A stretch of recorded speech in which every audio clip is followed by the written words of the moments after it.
All right, all right. Yeah. Yeah. Yeah. Yeah. Coach. Coach Shelton Harrison. Man, I'm live up on this Sunday evening, bro. Live, live, live. And boy, boy, boy, it is time to give some people that heat. I'm finna give them that heat, man. Y'all know what's going down on this Sunday evening, okay? Then I'm gonna get off. Then go ahead and prepare for everything that's going on tomorrow. So, yeah, folks, we're gonna keep it real. We're gonna keep it raw. Okay, that's just the way that is. You know, I'm gonna address a few things, a few people. I'm gonna address. Okay, I'm gonna address some things. Okay, no worries. Like I gotta be held to some code of ethics, as a fight fan. But y'all not gonna hold Luke Thomas and Joe Rogan, and we know how it is. Okay, we know that they can pretty much say whatever they want, but y'all want me to be crystal clean and all this other crap, man. I'm not doing that. Listen, I'm gonna do what I do. Okay, I'm gonna do what I do, and that's just the way that is. But it's gonna be fun. Wait till a few people get in. I know it's Sunday, man. People are chilling with their fams and doing all kind of creative stuff today. But it is what it is. Coach Shelton Harrison going in today, man. Going in today, man. The bad girl of MMA, Janice Gomez, will be here on Friday. Okay, I think they said Friday, but we'll see. Okay, should be Friday, but definitely in the weekend. And we're gonna put that logo on Janice Gomez in her next fight. She's fighting Randa Moore. Okay, and what I gotta do, I'll find a photograph of her opponent, Randa Moore. Randa Moore, though, man, big strong girl. So Janice got a fight on her hand, man. Janice got a fight on her hand, and I hope they do a lot of research. I hope they do a lot of research, because it's gonna be one of them kind of fights, man. But Randa Moore likes to bang, so Janice Gomez likes to bang. So yeah, man, yeah, and they fighting on AKA again. It's gonna be a bang fest, buddy. You hear me? I'm talking about they going all in. Okay, so Janice Gomez versus Randa Moore, guys, on AKA. What is AKA Rite of Passage? So yeah. And Janice was a hit. I knew they was gonna have her back. People said, man, Janice might not get to come back on that show, man. She, she really went in there and embarrassed the outfit. I'm like, nah, man, nah. Janice is good for business. Janice Gomez is good for business. Trust me, very good for business. And they will have her on every show because Janice is gonna keep it real. She's gonna roll up in there. She's gonna say what she got to say, and that's all it is, man. Yeah, but it's gonna be a good fight. But guys, we finna come in here. I'm finna give some work. Now, this isn't the Come Get That Work podcast. No, this is not the Come Get That Work podcast. But I'm giving out work today. I am giving out work today, and that's just the way that is. Okay, sounds good. I should be giving out work. Yeah. But we'll wait for a few people to roll up in the building. Couple of people to roll up in the building. We'll see who all gonna come and join the coach. The coach is live on the coach's show. We will see, man. But it's gonna be fun, y'all. Whatever we do, y'all know we keep the fun to a maximum in here. Okay, we keep the fun to a maximum. Y'all hear me? Okay, we're gonna keep the fun. There's 3 of y'all watching. Okay, guys, I'm excited. Even if one person was watching, I'd be excited. You know why? Because I appreciate the people that come through this channel. Okay, whether short, tall, it don't matter, man. I appreciate the people that come through this channel, man, and support and watch and just give me your minutes, man, of just watching, what I'm talking about. So, man, I appreciate it. I appreciate these folks, man. Y'all just don't know how much I appreciate y'all, And hopefully soon, man, we start doing some stuff, man. Start getting the t-shirts in and, maybe just doing stuff, man, for people that just, give unrelentlessly to this channel, man. You got to be able to send them something, man. I'm working on some stuff. Trying to get my act together. Y'all know what I mean? Trying to get my act together. Yeah, that's gonna be kind of tough, but hey, y'all, I'm gonna do the best I can. Okay, I'm gonna do the best I can to get my act together. I'm working on it. Boy, it's gonna be tough though. It's gonna be very tough getting my act together, but you know. So we're gonna talk about Angela Overkill Hill going in on Alexa Grasso. Man, did Angela Hill go in on Alexa Grasso? Wow. Okay, and my response to Kayla Harrison. Okay, yes, the coach is gonna have a response to Kayla Harrison, and I'm gonna give heat to the Harrison fans and the Nunes fans, and we're also gonna talk about all MMA. So guys, stay tuned. You know, we'll stay here. I'll wait till at least 5 people come in. Okay, I think we can handle at least 5 people coming in. You know, we get 5 people up in here, guys. We go ahead, we get everything started. Okay, and it's gonna be, yeah, it's gonna be good. Rodeo, rodeo, rodeo. Just playing, guys. Just playing. We're on the LDBC rodeo. Yeah, and thanks to all the people that's doing what we do for fighters, man. You know, we're trying to help fighters out. And I'm also talking about some stuff because I know kids are going back to school. And I'm going to talk about, at the end of this video, I'm going to talk about some stuff, man, that's dealing with children, man. Because, you know, some of y'all, you really, really, really need to watch your kids, man. You got to watch them, man. Because these guys online, they're no joke, y'all. These dudes online is no joke, man. I mean, and you should never take these people lightly. Let me give you guys some tips, okay, some advice for your children, you know, as we get back to school, okay? So guys, you don't want to miss the last part of this, that I'm going to, you know, put that out for y'all, because, you know, a lot of good information, some simple things that y'all probably wouldn't know, man, but you know, that's just how it is, you know. God dog, am I going in today? Yes, I am. Well, we're gonna get this thing started, guys. Just putting up Janice Gomez's opponent for y'all, and then we'll start the live stream, you know, how we always do. We go in, we hook it up, and we talk some junk. We talk a gang of junk. Thank you, YouTube, for not giving everybody the notifications. Appreciate it. It's much appreciated. I don't know how to thank YouTube for this. I mean, good grief, man. I just feel so good, man. I need to be a full-time YouTuber, you know, because YouTube is really doing us so well here, aren't they? Man. And I have about 40 people tell me, Coach, I never got my my notification. Yeah, something, huh? Okay, but shout out, man, shout out.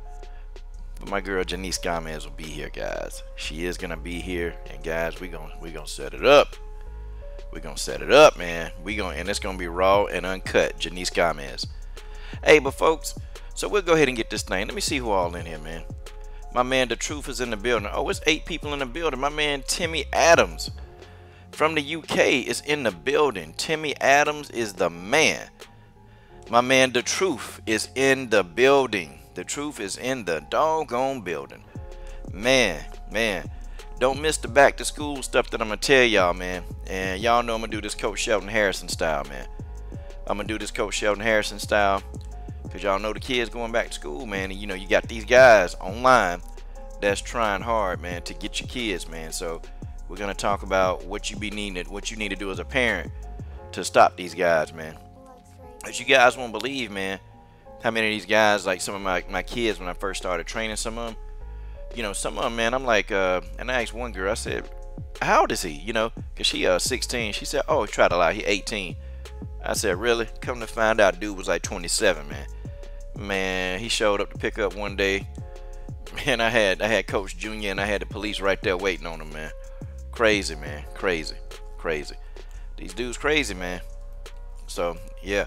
But, guys, let's get into this MMA talk, shall we? Okay, it's 80 y'all in here. We're going to stop the nonsense and let's go. Okay, folks, so here is my thing, okay? And I don't know, people, you can script this, you know, the way you want to. My girl Sabrina, man, Sabrina, I've been trying to get you to be a part of the live stream. I've been trying to get you to be a part of a live stream. God dog, Sabrina, but, you know.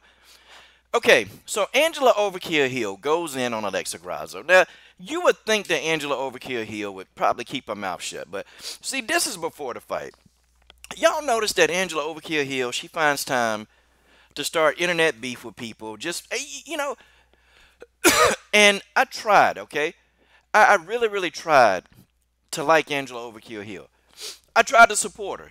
I tried as hard as I could, but you know what? She's an internet bully, man. And what she does is, she drives people crazy. And she goes in and she will try to get at somebody and try to really make people feel bad online. And I can't support people. Angela Hill make fun of people appearances. And there are a thousand things that I can say about her appearance. But I'm not even in the mood to roast Angela Hill. But you got to think, okay, all right, so now she's going in on Alexa Grasso. Okay, there you go. She's going in on Alexa Grasso. Like, are you serious? So, what did Alexa do? Okay, Alexa got hurt. I mean, it was documented.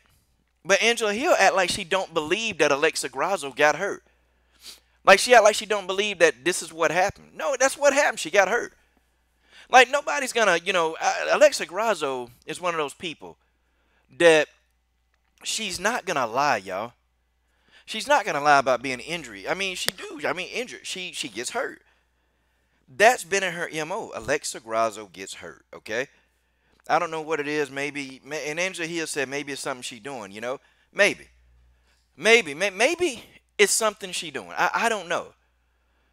Lace, I'm sorry, man. I disagree with you, and I don't think you can beat Alexa Grasso. So to say that she sucks, I think you show a lack of knowledge, man.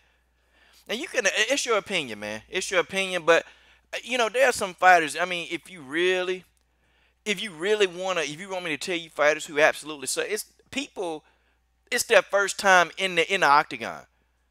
Alexa Grasso been around for years, man. It's not that she sucks, it's who she's fighting. Okay? And Alexa Grasso is one of those people who got pushed too soon. And I was following Alexa Grasso before you started following MMA. And I'm telling y'all, before I was like, yo, I said, Grasso, staying Invicta for a little bit. Nope. They took the jump to the UFC. I was calling that, man, before she even got to the UFC. See, guys, that's what some of y'all don't know. I've been fans of these fighters before they were even in the UFC. I've been fans of them, okay? But, Grasso is not an internet bully, And the mental problems of Alexa Grasso, they've been documented, okay?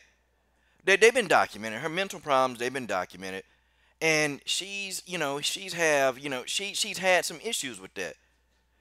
Well, I mean, Lace, I'll have my opinion. I mean, your attitude sucks, okay? I'm just saying, and I don't think they really hyping Alexa Grasso. Let's talk about hype, okay? Since you brought it up, let's talk about Alexa Grasso hype, shall we? Because man, I don't know that they're hyping her up. Matter of fact, if you telling me that this is hype, what do the UFC do with their hype jobs? Because it's time to debunk you like real fast. Okay? What do they do? Do they give hype jobs for Felice Herrick? Nope. Do they give hype jobs Randa Marcos? Nope. Do they give hype jobs Tatiana Suarez? That'll be a no. They don't give hype jobs there. Because you know what the UFC does to hype jobs? You know what they do? Okay? What they do to hype jobs is that they try to string them along. They put them in there against easy opponents. And then they hype them up. That's what they do. They try to make these people seem like they're the best thing on God's green earth. That's what they do to hype jobs. They don't give hype jobs all of these opponents that can break them in half. They don't do that. Okay? Sorry. Okay, now, Lace, I can get with that. You said, okay, I think you think she don't have power. Okay, I can get with that, okay? But to say that she just totally sucks, no, man, no. You got to watch her fight, man. Even in some of her fights before she got to the UFC, man, she's got skill. But you know what? I'll agree. I'll agree. I don't think she got a lot of power either, It's some holes in her game, man. Like, I think the confidence. Alexa Grasso don't have confidence. And a lot of times, man, you gotta have confidence to get in there and fight. One thing about Angela Hill, whether she lose or win, she got confidence, okay?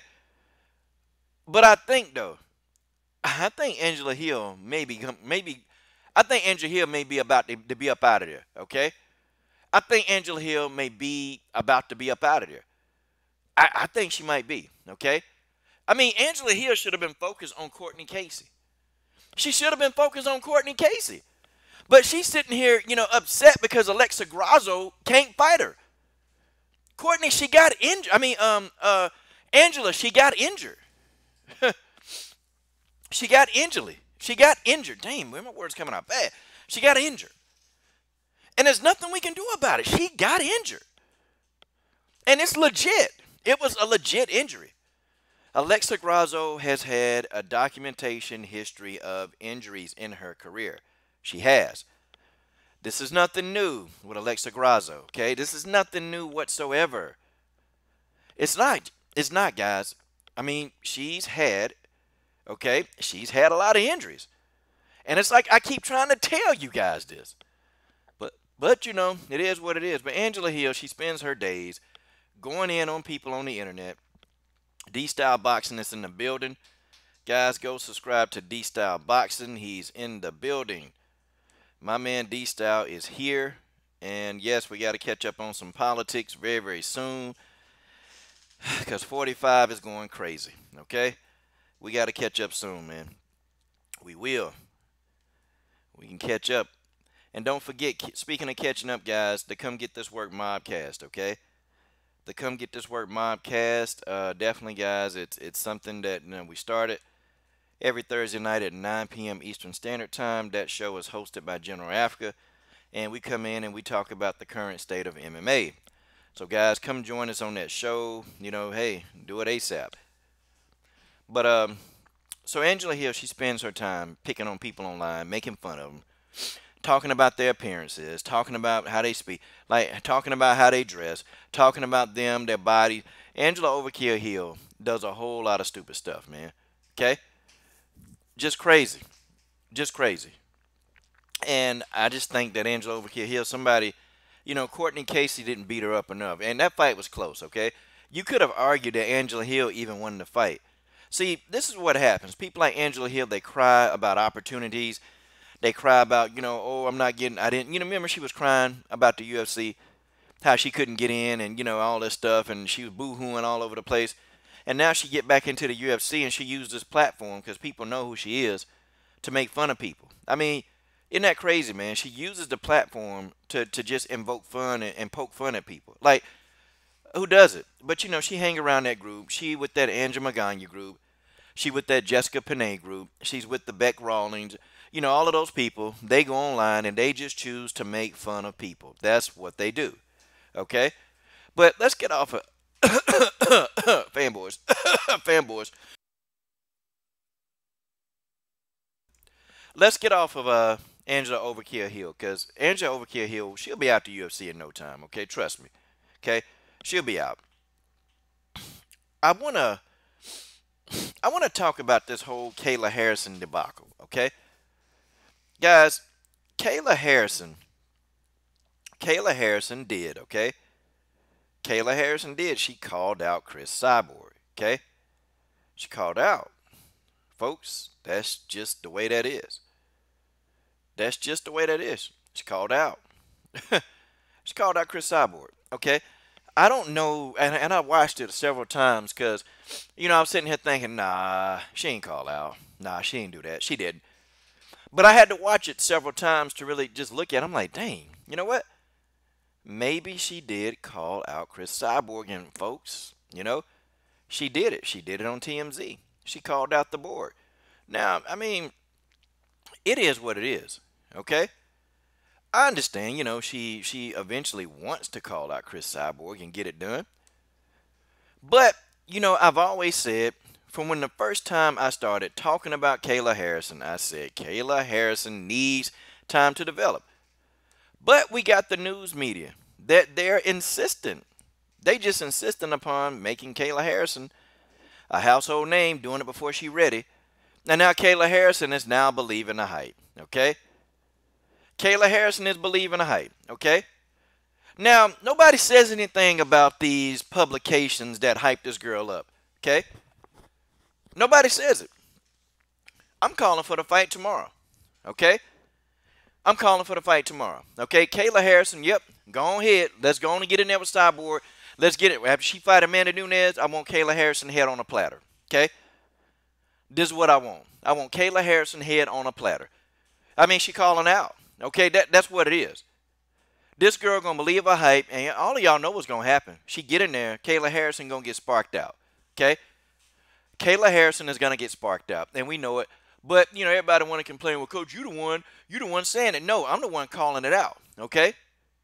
So I'm just supposed to call it out. No, no, no, no, no, no. See, don't hold me to a different standard. See, we're not gonna come to this channel and hold me to a different standard. But then you won't hold Joe Rogan and Luke Thomas. I mean, BJ Penn, Bloody Elbow. Nah, y'all ain't gonna hold them to a different standard. But you want me to be at a different standard. I don't think so. Okay? I don't think so. I don't think that I'll be at a different standard because I'm a fan and I will be at whatever standard I choose to. Okay? This girl called out Chris Cyborg. Okay? She can have the confidence to call out, but see, is it a smart move? If Kayla Harrison takes a loss right here against Chris Cyborg, it's bad. Financially and also mentally for Kayla Harrison. She can have, it's good. It's good. Good to call her out. That's good. If Kayla Harrison had maybe 6 or 7 fights in the game, I would probably say, okay, this is good. Okay, now it's time. But see, he go to media and people like Kayla, okay? I mean, he go to media and people like Kayla.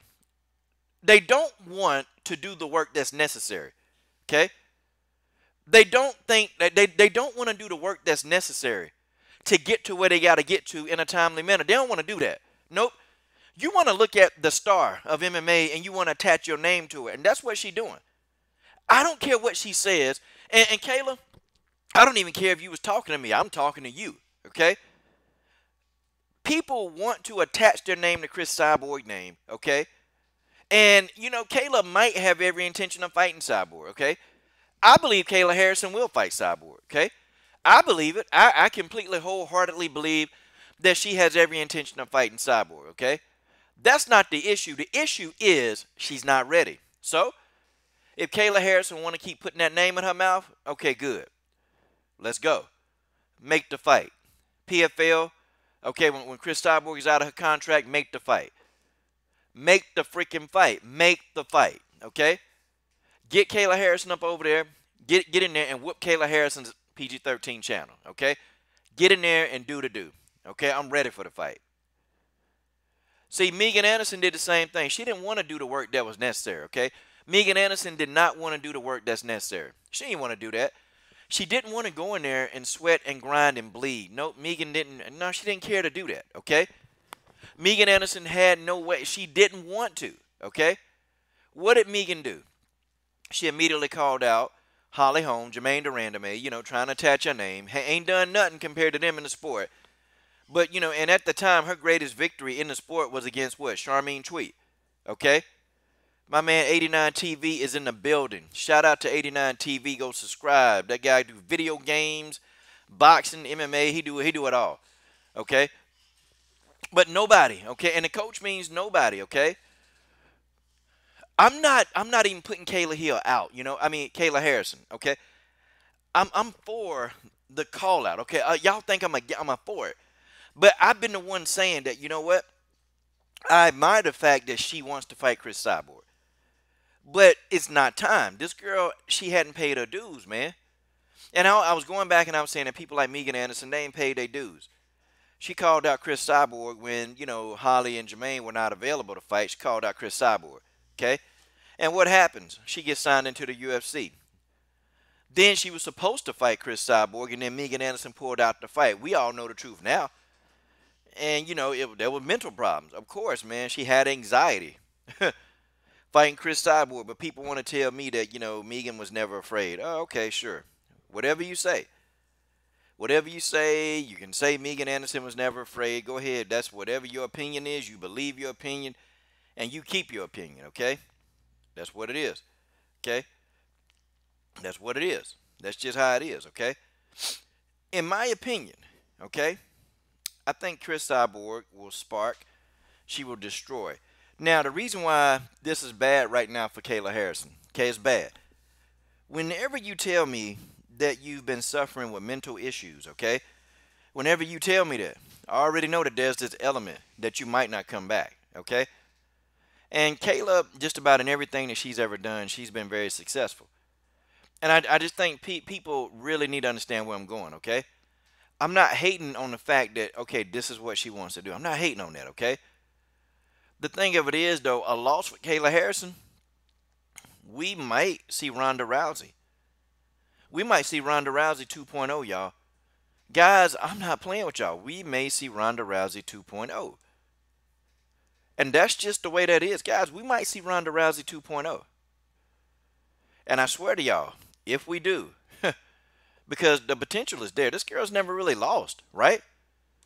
Like, she's really, really, really never lost at a lot of things, okay? Kayla Harrison, for most part of her life, she's always been successful in multiple things that she's done, okay? And when you have somebody who they've always experienced success, they always have, and then they all of a sudden they lose and they got the mental issues to go with that, that person, there's a chance that this person, okay, may not, okay? There's a chance, man, that this person may not show up for the media. There's a chance that this person may just, not even show up for a while. Just what Ronda Rousey did. Okay? I'm gonna tell y'all, if this girl lose, and y'all hearing it right now.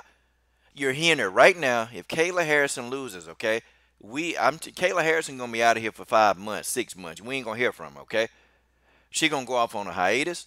She gonna spend extra time with the therapist. Folks, I'm telling y'all, this is what's gonna happen.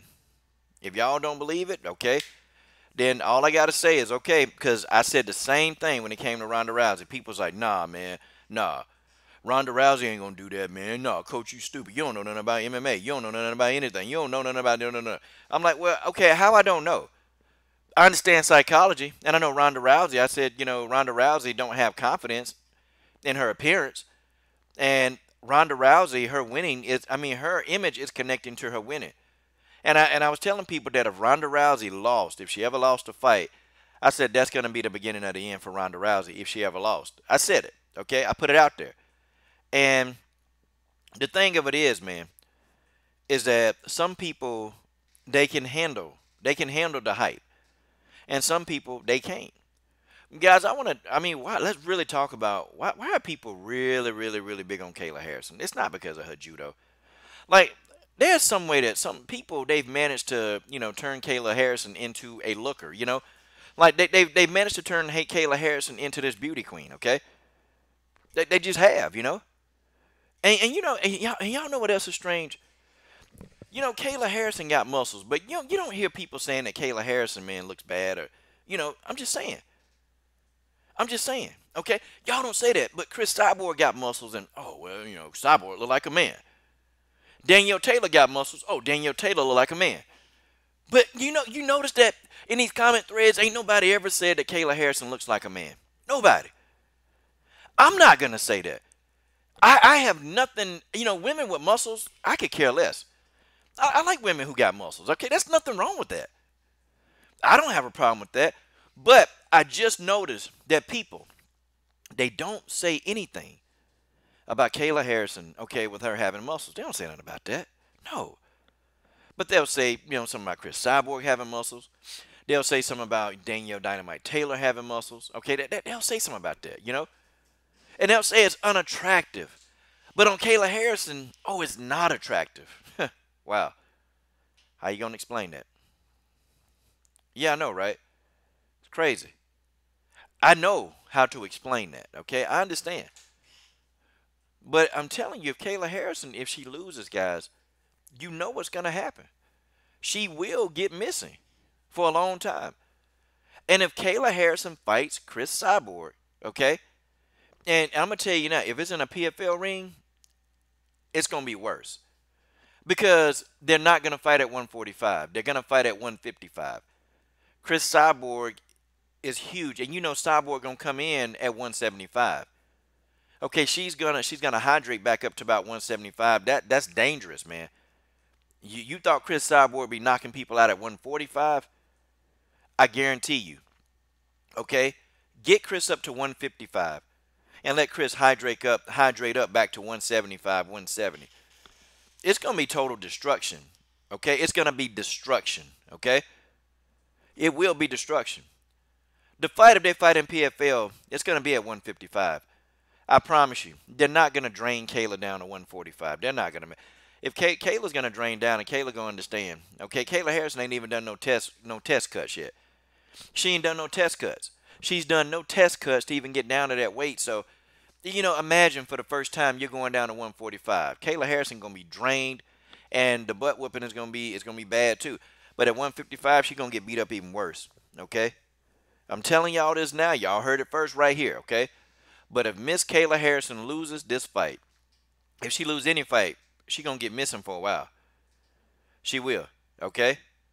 She's going to get missing for a while. And that's just how it is, okay? That's just the way that is. She will get missing.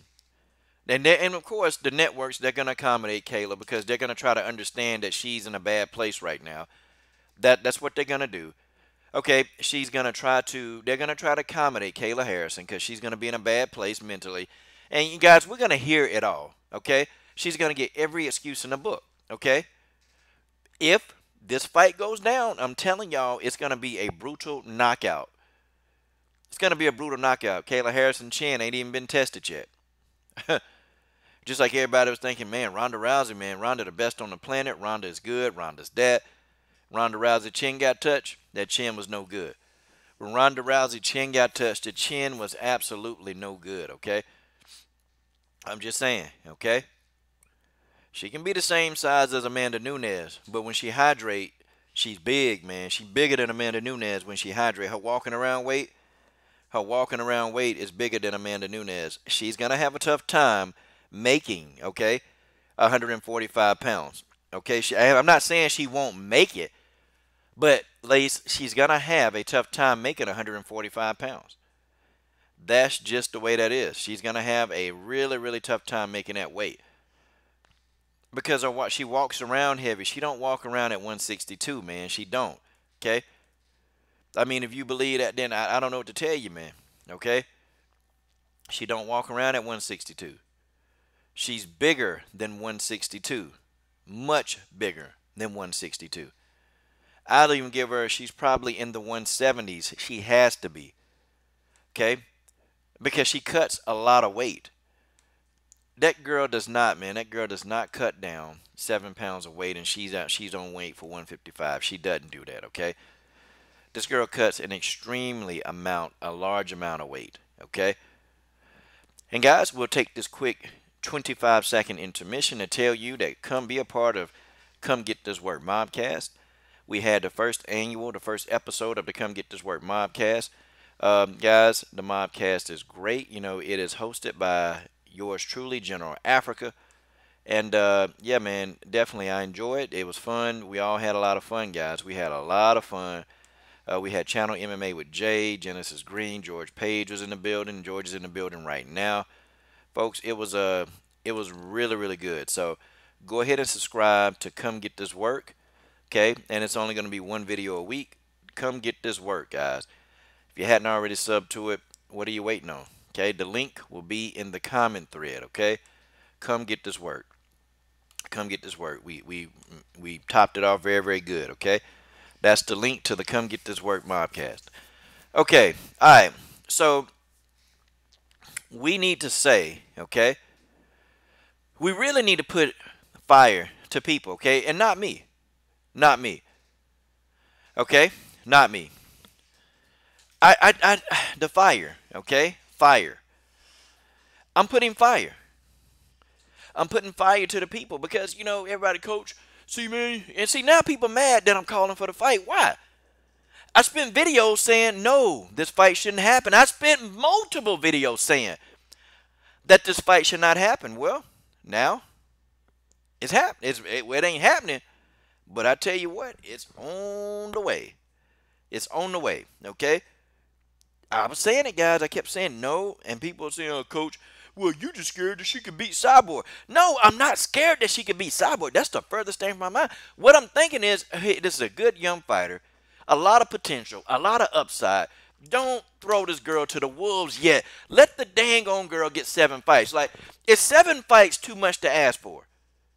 Guys, is letting her get 7 fights in too much to ask for? Is it? No, it just seems like to these stupid media people, her team and herself, waiting 7 fights, that's just not enough before calling outside. Just wait.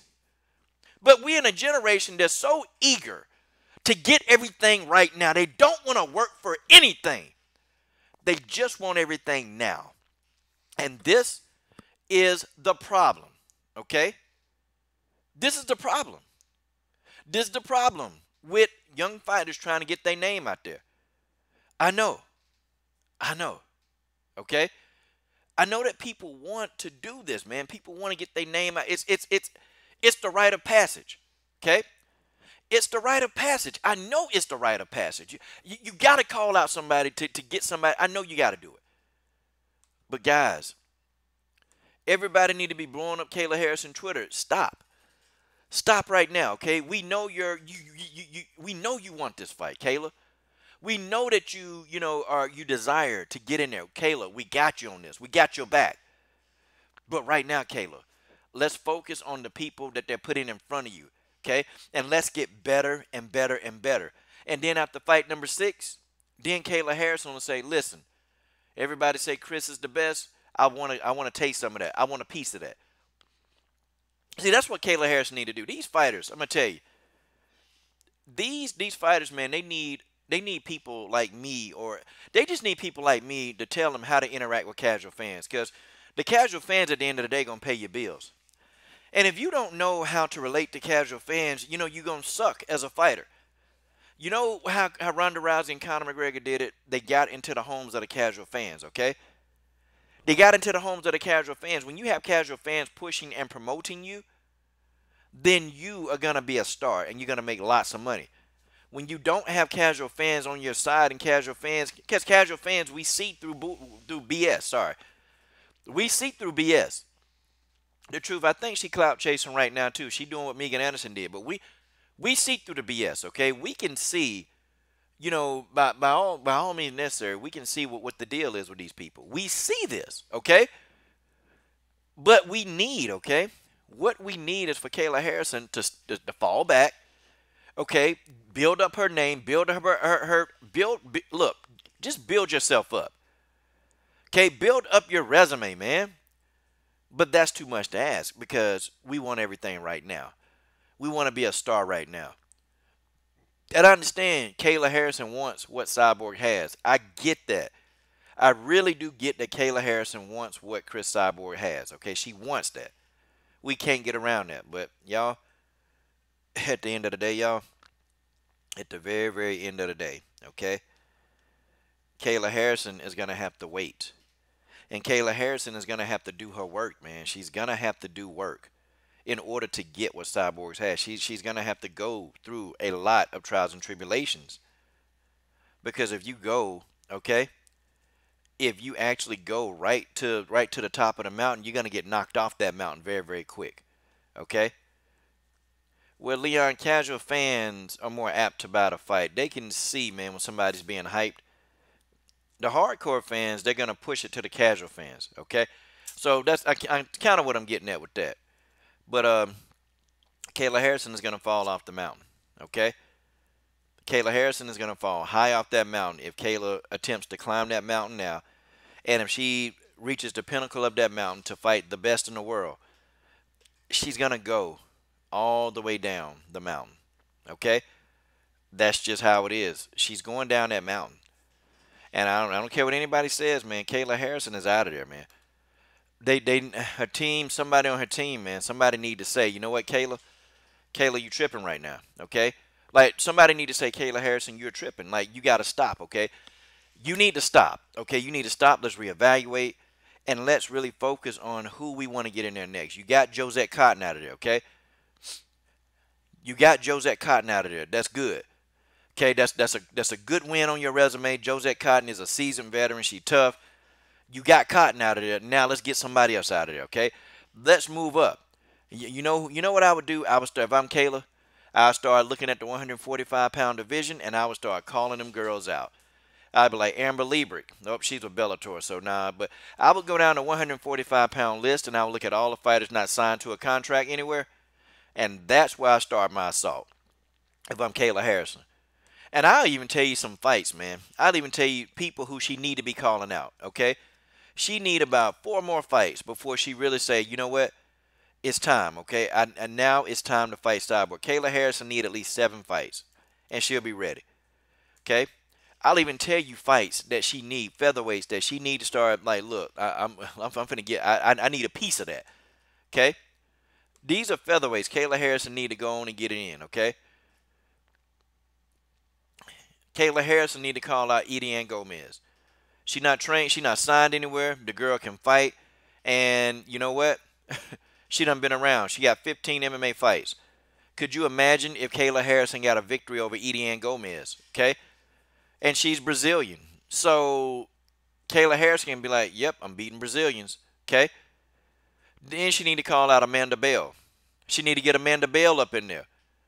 Call Amanda Bell out, and after Amanda Bell, Pam Bam Sorensen. Okay, call out Pam Bam Sorensen. Then after that, see what Bellator does. Call out Cindy Dandois.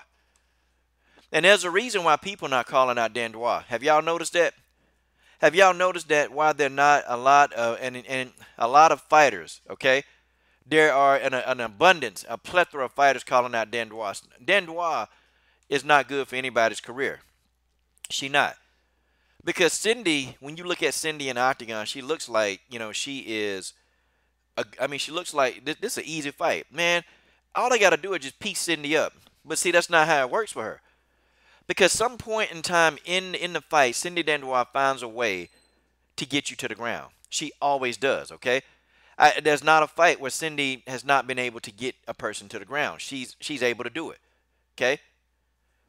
She need to call out Cindy Dandois. Cindy Dandois don't have a real tight contract anywhere. Start calling these fighters out. Build your resume up. And then, after you called out all of these fighters, because they'll come and fight you, Pam Bam Sorensen, they go to PFL and fight you because it'll be televised. And it's going to be clean television, okay? And it's going to be there. They will love to fight her. They come right on the PFL and they fight. After she beats those guys, then Kayla Harrison need to be like, okay, it's time. Chris Cyborg, okay? Chris Cyborg, let's do this, okay? People been talking about it. People been hyping it up. And you know what? I'll hype it up.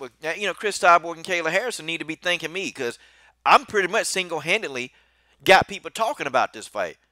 It ain't really the bloody elbows. I mean, yeah, they started it, but guys like me, we sitting here, we talking about it. We talking about it right here because we know that this is a women's MMA platform, basically, okay?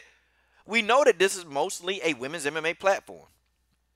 Well, that's how it is. Should we get behind Kayla Harrison? Not right now. If we say, yeah, Kayla, let's go, y'all are going to walk Kayla Harrison right into the worst beating of her life. Y'all going to walk Kayla Harrison into that. I'm just trying to tell y'all that's what's going to happen. Kayla Harrison is going to get walked right into the beating, okay? That's it. She going to get walked into that beating. And, what is people going to say? Well, she wasn't ready. And I'm gonna come right back on here and say, I told you so, okay? I'm going to come right back on this show, and I'm going to say, I tried to tell you. I tried to tell you. I'm going to say it. Just as big as day, I tried to tell you. And that's all she wrote. And I know people get mad. People get upset. People be like, hey, man, coach, you shouldn't say all that. No. I'm going to say I told you so, okay? I'm going to break it down and say, listen, this is why I didn't want Kayla Harrison getting hyped up, okay? This is why. I don't know, Will. I don't know who they going to make her fight. But if I'm Kayla Harrison, I'm going down this featherweight division, okay? I'm going to go down the featherweight division if I'm Kayla Harrison, okay? I will do it. And I'll be like, Kayla, these are people you need to fight, okay? These are some of the top people in that you need to go ahead. You need to go ahead and give them that work, okay? Because there's not like a huge abundance of 155-pounders out there. It's just they're out there, but they're not known, okay? So Kayla Harrison, she's going to have to get a lot of featherweights to come up to 155, which there's no problem with that, okay? There's no problem. because more women, they got to take an interest in doing it. Okay, but for me, these are featherweights that I'll be telling them. Okay, because these people, they're not signed to a contract. They're not signed to a contract, so they would come over there. Okay, they come over there. I mean, Felicia Spencer, she's with him. Okay, nah, she with Invicta. She probably couldn't do that. Okay, Charlene Tweets retired. Cindy Dandois, probably would do it. Because PFL, I don't even think you signed. Like, I know Cindy. I don't know if Josette Cotton got signed like for a lot of fights, or maybe it was just that one fight. I don't know, but it don't appear to me. Okay, it doesn't appear for me that that they're gonna sign you to a bunch of multi fights. I don't. It doesn't seem like that. Okay. I would call out Alexis Dufresne, far as I know. Okay, she's not signed, and Alexis Dufresne ain't fought since 2017. Pam Bam Sorensen ain't fought since 2017. Okay, Gabby Holloway ain't fought since 2017, but I think Gabby Holloway is with Bellator. Okay, Amanda Bell ain't fought. Man, look, you got so many fighters at featherweight who've been inactive. Okay, a lot of these fighters are inactive, man. These people, they're itching for a fight. They're itching for a fight. They're like sucking they sucking they licking their chops, man. Edie and Gomez, they're itching for a fight. They need a fight. Okay, you got so many people itching for a fight. Okay, it's time. Call out King Rena. I'm sure Ryzen and PFL can make something happen. I'm sure they could do a co-promotion. That'll be a good fight. Okay, Kayla Harrison versus King Rena. That'd be a great fight. I pay for that. I pay for that fight. Okay, but PFL's on NBC, so it's on free TV. But I still would go for that. Okay, I would go for that. King Rena, call her out. Ryzen, they're very flexible with their athletes. Ryzen, they can make that happen. I mean, what do y'all think about that? Kayla Harrison and King Rena. Man, it'll be on and popping. It'll be on and popping. It will be on and popping. I'm telling y'all, man. It'll be the best. But, she needs more fights. Okay? She needs more fights. You got Caitlin Young. She's still around. Caitlin Young, the one that just beat King Rayner. Caitlin Young need a fight. I just interviewed Caitlin. I bet you Caitlin Young would love to get in there. Okay? You got fighters, man, that's game. That will do it. Okay? Maju Suatama. I just interviewed Suatama. I just interviewed her. She ain't fought since 2017. You know what? I think she said she might be retiring. I'm not sure. I think she did tell me she retiring. Okay, so. But you have people, guys. So, guys, we can't say that there are people that don't want to fight. Okay, we can't say that. We can't say that there are people that there don't people that she can go and bang with. They're out there. But it's just, these people, they got to get contacted. They don't have no contracts, man. There are a load of people that they can get in there and get this thing cracking. Okay, I'm with it. I'm with it. Allison Smith, she active. Man, please. Please. Get that girl up in there, man. Put her in there with some people. Put her in there with some people. Now, don't put her in there with no darn bantamweights. Yeah, Jazzy Gabbert. Yeah, George. Jazzy Gabbert. Jazzy Gabbert probably would fight her, I'm sure she would. Jazzy Gabbert probably would fight her. I mean, you got a lot of fighters, man, that don't care. They need to get this in. Okay? Well, yeah. But the truth, and all of you guys, I know we spent a lot of time on this Kayla Harrison thing, but I tell y'all what, man. I tell y'all what, and I'm going to say this right now, okay? If Kayla Harrison, okay, if Kayla Harrison elects to try to go after, and, because Kayla was very clear. She said, listen, Chris Cyborg's contract will be up. She can come to PFL, when her contract's up in March, probably, okay? So that's a fight. That's a call out to me, okay? Guys, I don't know what y'all definition of a call out is. That is a call out to me, okay? If you know that Chris Cyborg's contract is up, okay, it's done, come to PFL and fight me. Hell, I don't know what your definition of a call out is. I mean, I just don't know what your definition of a call out is. Jeez, man. But if Kayla Harrison loses, it's going to be a big mental letdown for her. And I'm telling y'all, this girl is going to go. Kayla Harrison is going to, and she's going to go.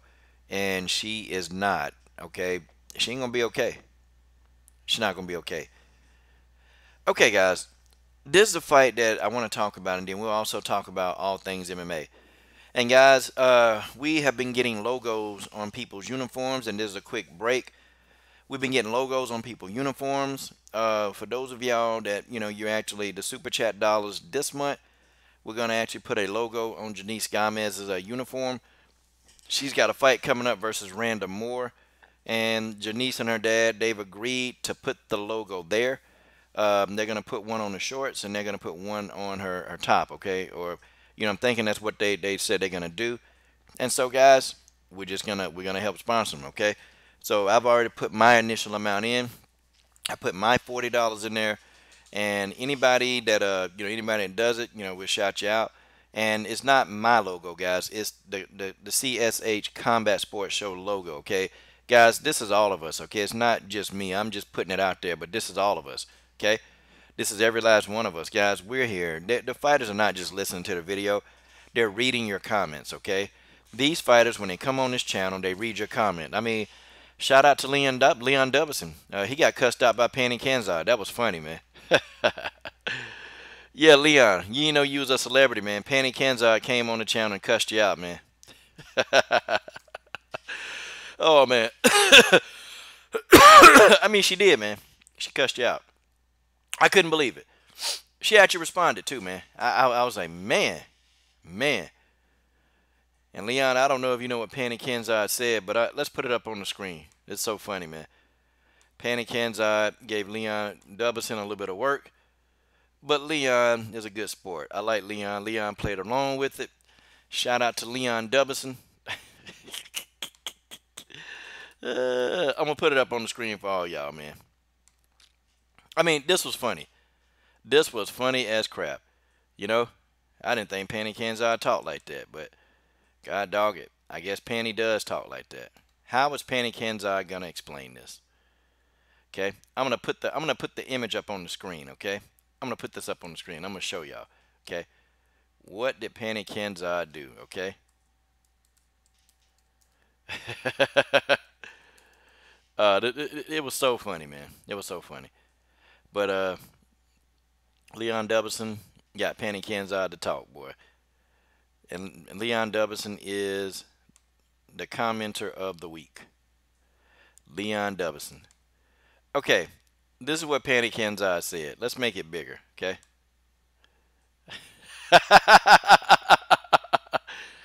Leon Dubison said, I agree, coach, that Panny could most likely compete at flyweight. I do, too.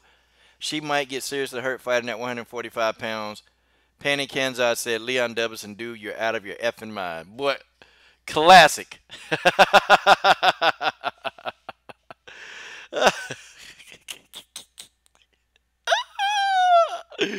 Oh, snap. All right, Leon. Leon Dubison, man, that's my boy. That's my boy, Leon. All right, let's put that away, okay? It was funny, though. It was funny. But see, that's proof, man. These fighters, they watch this channel. They may not like everything I say, but guys, they watch, okay? These fighters, they're watching this channel. They're watching. Alright, there go my girl, Rugby Queen in the building. She's in the building. Leon is a celebrity, man. Yeah, man, yeah, she ethered you, man. It was funny, man. She tried to, man, but come on. We all know, man, if she go up to 140, look, man, she had problems with Sarah Kaufman, man. She had problems with Sarah Kaufman, and that's my only thing, man. Sarah Kaufman is a bantamweight, I don't need it. I don't need it. I don't even know the rest of that song. I don't need it. But George got that work. Rugby Queen is in the building. Rugby Queen. She is the queen. She's the queen of the rugby. I've seen her play, actually. Rugby Queen pretty good, man. I watched her play rugby. Man, Rugby Queen, she a beast, man. She a beast. Yep. Oh, Kayla Harrison wanted to go. Kayla Harrison want Chris Cyborg at PFL. Okay? Oh, she want this, okay? But I tell you something right now. And here it is, y'all. Here it is. The thing of it is, y'all, she want that work, but see, when she get that work, okay, when she get that work, it's gonna be bad. Kayla Harrison may disappear. She may fall into obscurity. She may fall into obscurity for about 5 months, and then she'll be back. Okay. I don't think Kayla Harrison will be like that adamant to stay gone, but I think for a while we ain't gonna hear from her. We ain't gonna see a whole lot out of her. Okay. That's just how it is. That's just how that is. Okay. Oh, I've been on here for almost an hour, y'all. Okay. God, I'm gonna try to bring on some people, man, but I gotta go here in a minute, y'all. I really gotta go. Crap, I had a big day tomorrow, man. I had a big day tomorrow. Okay. Let's see. Okay. Rachel Ostovich versus Paige Van Zant. Sorry, called it Paige Van Cant. Um, yeah, I think this is a fight that if Rachel Ostovich loses, she's out. Okay. Rachel Ostovich, I'm not afraid. Somebody asked me, Coach, are you afraid to admire the beauty of a woman? No, I'm not afraid to admire a woman's beauty. But I got to keep it in context, okay? I got to keep it in context for the subject matter that I'm talking about. And that's what I do. I try to keep it in context, okay? I try. I try to keep it in context, and I try to keep it to a point to where I'm still talking about their skill sets, okay? Rachel Ostovich, okay? Listen, man. Rachel Ostovich, her problem, she's a okay fighter. She's not the best fighter. I'll say this, she's a better model than she is a fighter, okay? She's a better model than she is a fighter. Paige Van Zandt is a better model than she is a fighter, okay? She's a better model. Guys, these people, they're very photogenic. They take great pictures. And sometimes, every now and then, they put on a good fight, okay? Paige Van Zandt, her fights are actually kind of entertaining, She gets beat up most of the time, but her fights are entertaining, nonetheless. Rachel Ostovich, we know why people watching her fight, okay? Rachel Ostovich is actually, she's beautiful, okay? Rachel Ostovich she's gorgeous. Now, guys, I can't lie about it. I can't tell you that she's not. I won't tell you that she's not. Rachel Ostovich is beautiful. And this girl, when she's done fighting, okay? When this girl is done fighting, I guarantee you she'll have a great career as a model, okay? But a model of athletic wear. Rachel Ostovich could be an athletic wear model and probably make hundreds of thousands of dollars every year, okay, after she's done fighting. It's there. It's there. Like Rachel Ostovich, she's got the look to be a model, okay? But that's about it. She fights okay. She's an average fighter, but she's not like the best fighter, okay? She's not. She's not, okay? And man, one of these two probably on their way out, but I think it'll be more Rachel Ostovich than Paige Van Zandt, okay? It'll be more Rachel Ostovich than Paige Van Zandt. And to be honest, this fight is evenly matched, okay? And I'll say this to Rachel, okay? If you can't beat Paige Van Zandt, and this is not me saying that Paige is an average fighter, so that means the people below average, Paige Van Zandt will beat any below average fighter, okay? She's going to beat those people. But if you are an average fighter and above, and if you cannot defeat Paige Van Zandt, it's probably time to kind of start thinking, you know what? Is this fighting game for me? Is it for me? Because Paige's skill sets, they're not there, okay? They're average. Paige is average in a lot of things. The only thing that I can see about Paige Van Zandt is that her kicking game is better than Rachel Ostovich. And I think Rachel Ostovich is a better wrestler than Paige Van Zandt. But other than that, guys, that's it. That's it. That's all she has to offer, guys. There's no more to Paige Van Zandt or Rachel Ostovich than this. It's a beauty contest. And folks, you know how long you can't even Google Rachel Ostovich and Paige Van Zandt without some kind of, like them wearing some kind of provocative clothing. Rachel Ostovich, I mean, honestly, this is a UFC uniform. Only Rachel Ostovich can take her UFC uniform, this one, because she's trying on her UFC uniforms. Only she can take those and turn them into, butt fest. That's what I call it. Only Rachel Ostovich can do that. Any uniform she get, this girl can take it and turn it into some kind of like bikini. Rachel Ostovich darn got a bikini on in this photograph. I mean, folks, it's the darnest thing I ever seen. The darnest thing that I ever seen, that this girl can take anything she wear and turn it into a sexually charged photograph. Rachel Ostovich can do that. Okay? That's just what she liked to do. That's her thing. She's an exhibitionist. Rachel Ostovich likes taking photographs, okay, of her with little to no clothing on. That's just the way that is. That's just how it is. What this fight's going to produce. Who do I think will win the fight? I actually think Rachel Ostovich can probably win this fight. I think Rachel can actually win the fight versus Paige Van Zandt. Rachel Ostovich, though, although she's very athletic, okay, and Rachel Ostovich moves a little bit faster. Paige Van Zandt is very robotic in there, man. She's very robotic. Like, she's extremely robotic. And it's like, man, God, dog. You almost look like you're looking at somebody who constipated when you watch Paige Van Zandt fight. Like, she looked constipated. Like, she jerks from side to side. And, man, I don't know. I don't know. The big highlight of Paige Van Zandt's career is when she karate kicked Beck Rawlings' head off. That was actually fun. I'm glad she kicked Beck Rawlings' head off her body, man. I loved every second of that. Okay?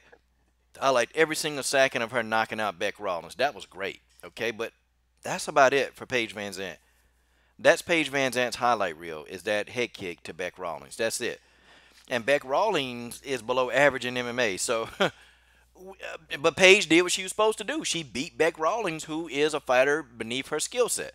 Okay? I think everybody can beat Beck Rawlings that's in the UFC, just about. I think they all can. Okay? Man. Yeah. Yeah. So this fight's going to be very interesting, okay? I don't even know when this fight is. I don't even think I don't even think people really even worried about this fight. It'll be a fight that I'll watch, okay? I can't say that I'll be like excited. I can't say that I'll be overly excited watching this fight, okay?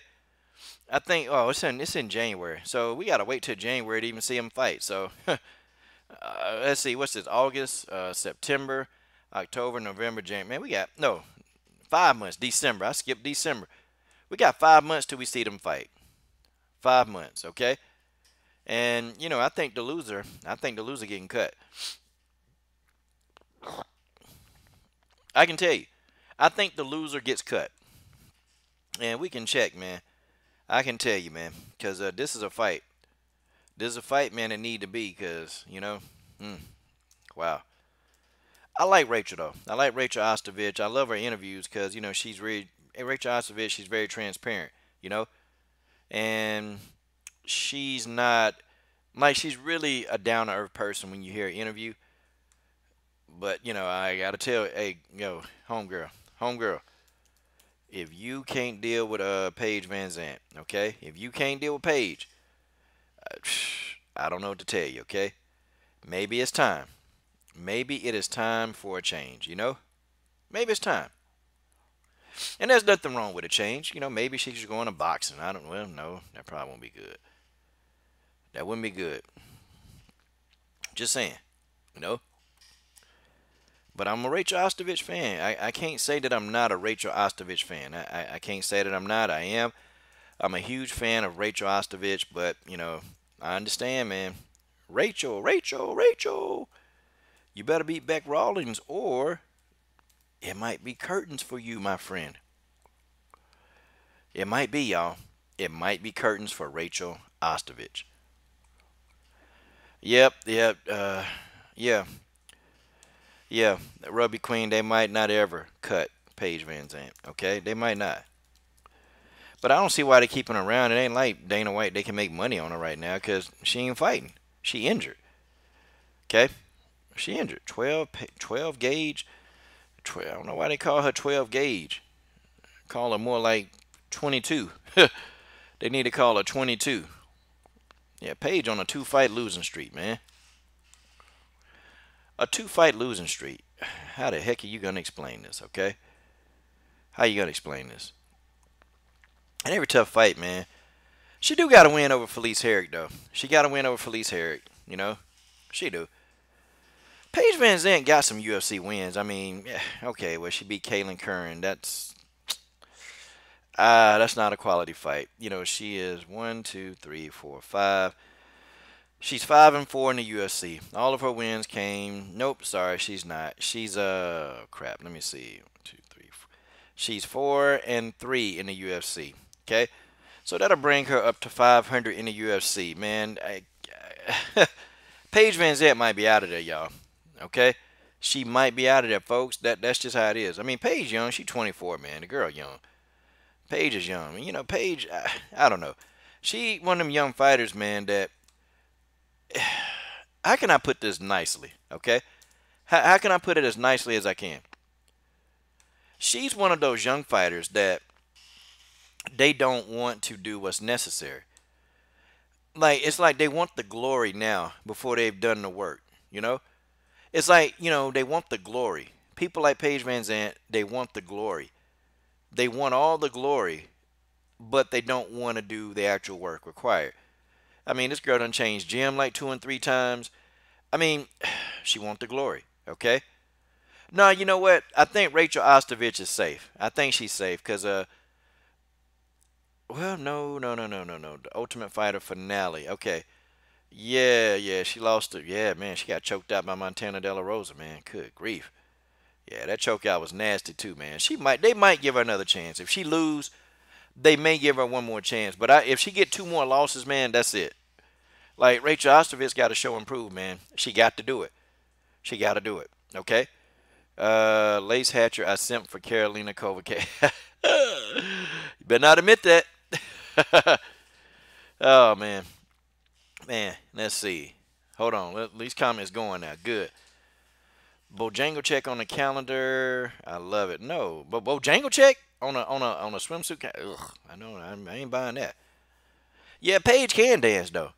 For her to be so robotic, like, why is she so robotic in the octagon? But when she dance, like Paige Van Zandt got some moves, man. I was impressed. Okay, man. Yeah, Paige Rugby Queen. I just don't think she's improved very much, man. You know, Paige a nice person. Let's put it like that. Paige Van Zandt is a very nice person, extremely nice, but she's just not a nice fighter. How about that? I don't think she necessarily like. Oh, she don't suck. She's just not.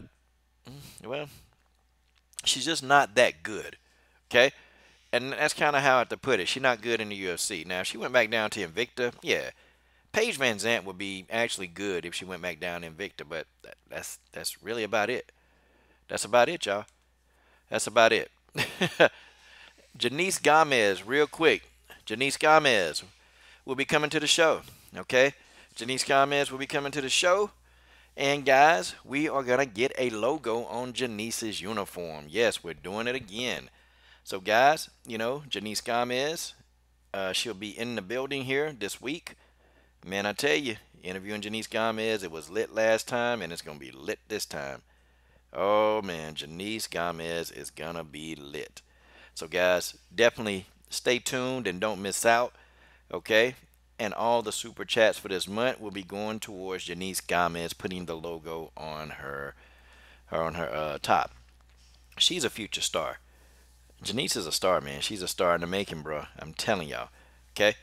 Yeah, George, I think Paige Van Zandt could be a dancer for Dancing with the Stars. I think she could. Paige actually can dance. She got some great moves. I think she danced better than Valentina, actually. I mean, Paige is good, man. And I didn't think that, a fighter who moves like her, God, man. I didn't think that she can move so fluidly. Like, it's good. Okay? It's good. Paige is cool, though. Paige is cool. She's a good person, man. Paige is one of those people, man. You could sit there. You could go, you could probably go and hang out with Paige, You could probably go and have, like, some really good conversation. Paige, see, I never said Paige is, like, a bad person. Like, Paige seemed like the person you can go and just have some great dialogue with. And she would be able to, able to say something that'll just make you feel somewhat better. Like, Paige is one of those people, She's not a bad person, man. It's just, man, I think it's more or less her team fault, man. Okay? Whew, man. Man. Gosh, God almighty. God Almighty.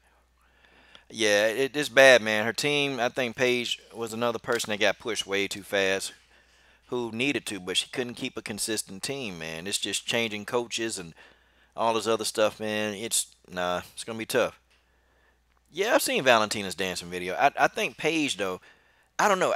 Paige is just mm, Paige moves, man. She just does moves. Valentina kind of does the same little spin move, and she spins and her Paige actually can go into different types of movements of the dance. Valentina just spins, and it's funny though. Watching Valentina dance is funny. When she started doing that, when she beat Priscilla Cacciaro, she started dancing around the ring. I'd be like, Valentina, come on now. Come on, Valentina. Come on. Do-si-do, round and round. Valentina, ground and pound. Oh, man. Oh, man. God, dog. 30 of y'all in the building. Hot diggity dog. Wow. Wow. Yeah, Valentina did a hip-hop dance. I got to see it.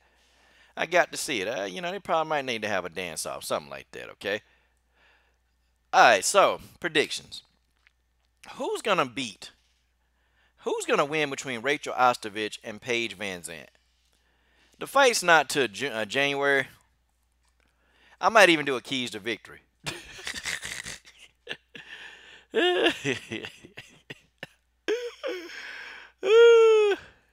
Oh, man. All right, who wins? Ostovich versus Van Zandt. All right, the truth got Paige. All right.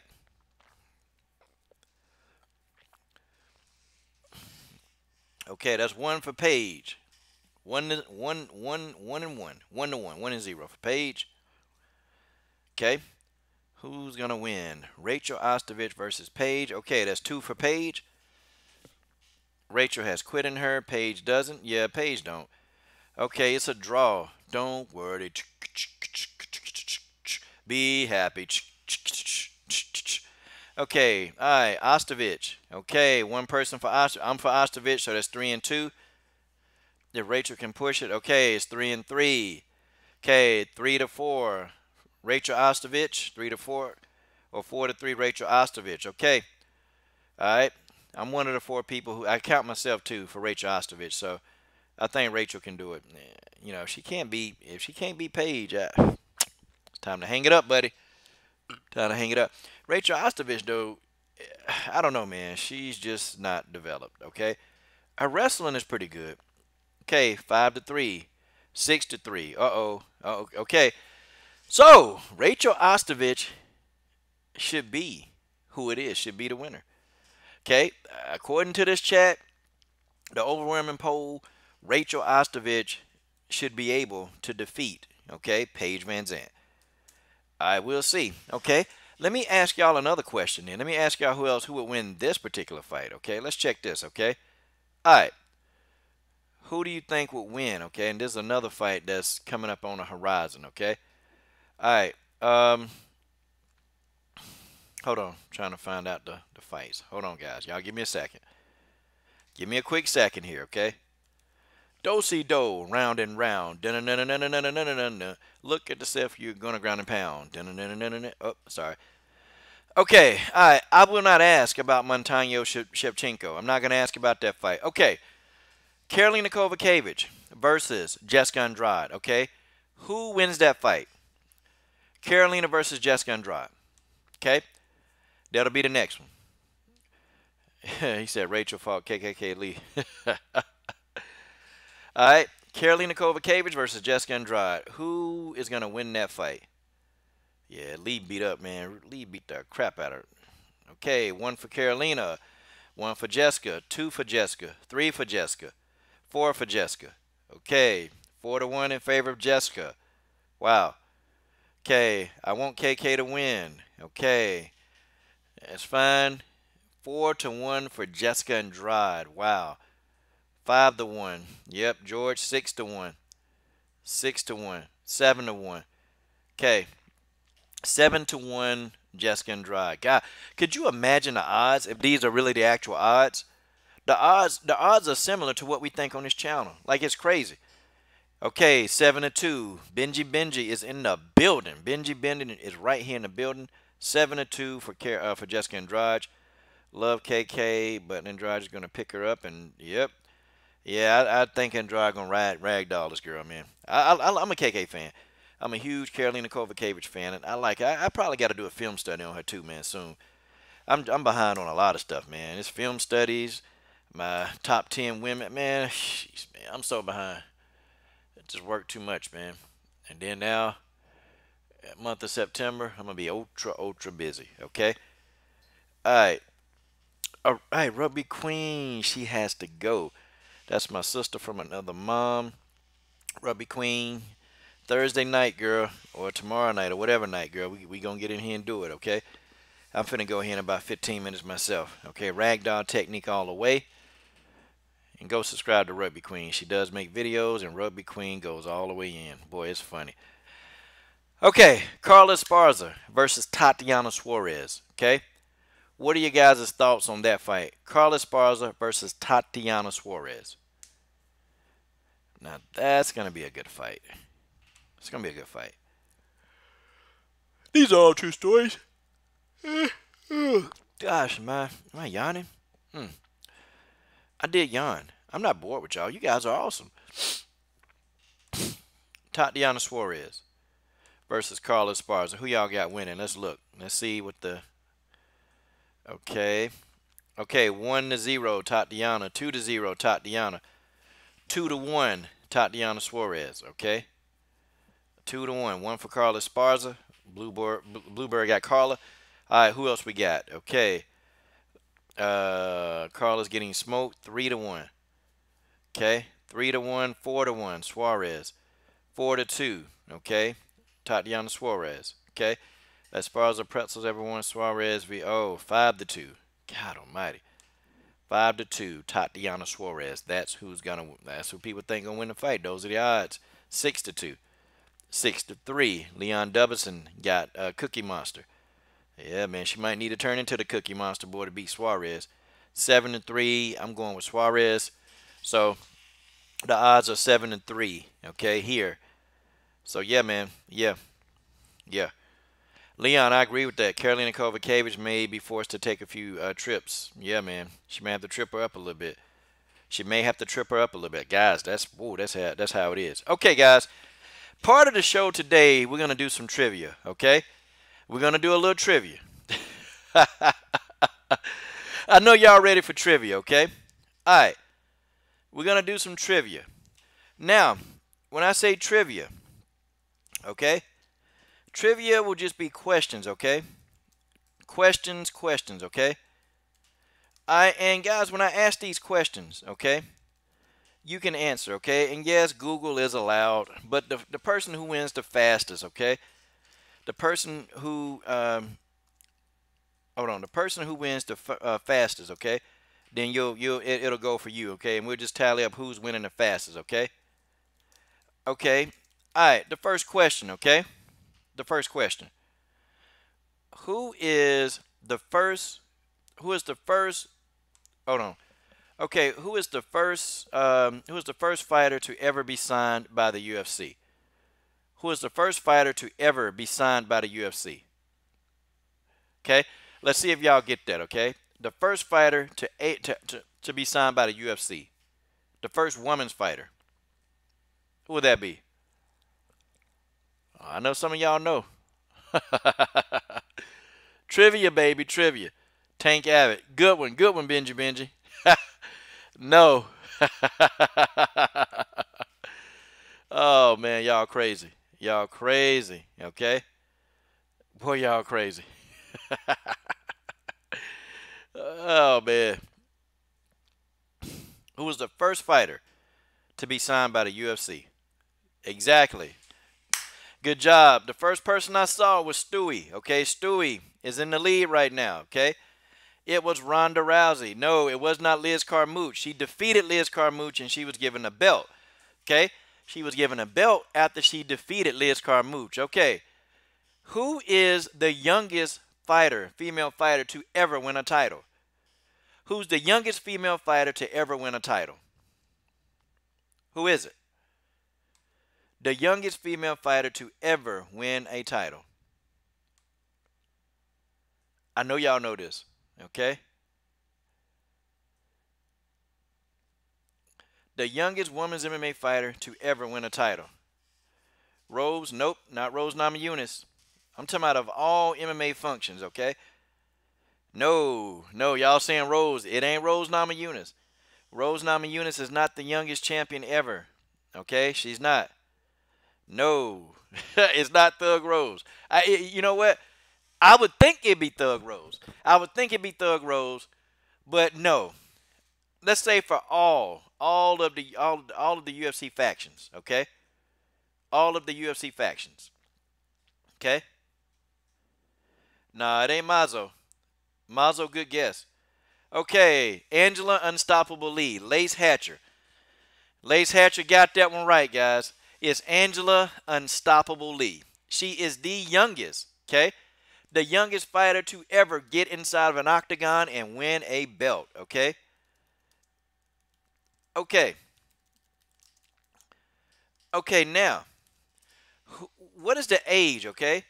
What is the age of the youngest fighter? The age of the youngest MMA fighter ever.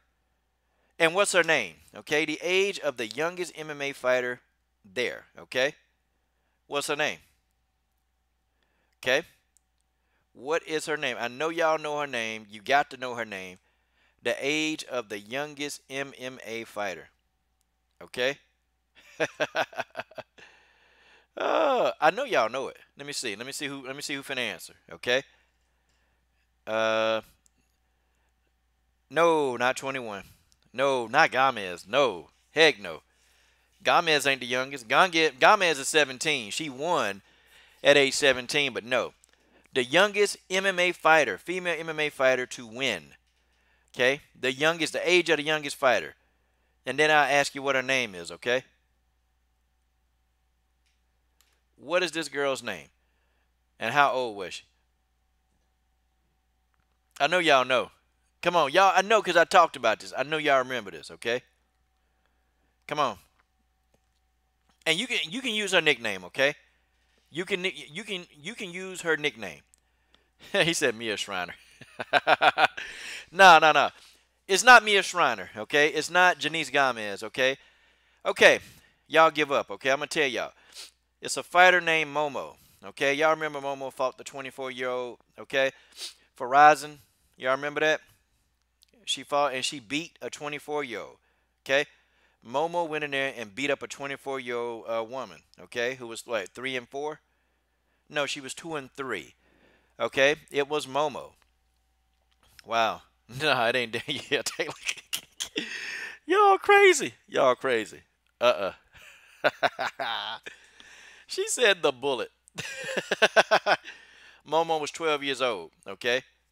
The Bullet started martial arts at 12, but I'm talking about like organized competition, okay? Organized competition. Momo was 12 years old, okay? And she fought a grown woman, okay? Yep, she choked out. Y'all, I hope y'all didn't forget about that. God, dog. Okay. Okay, folks.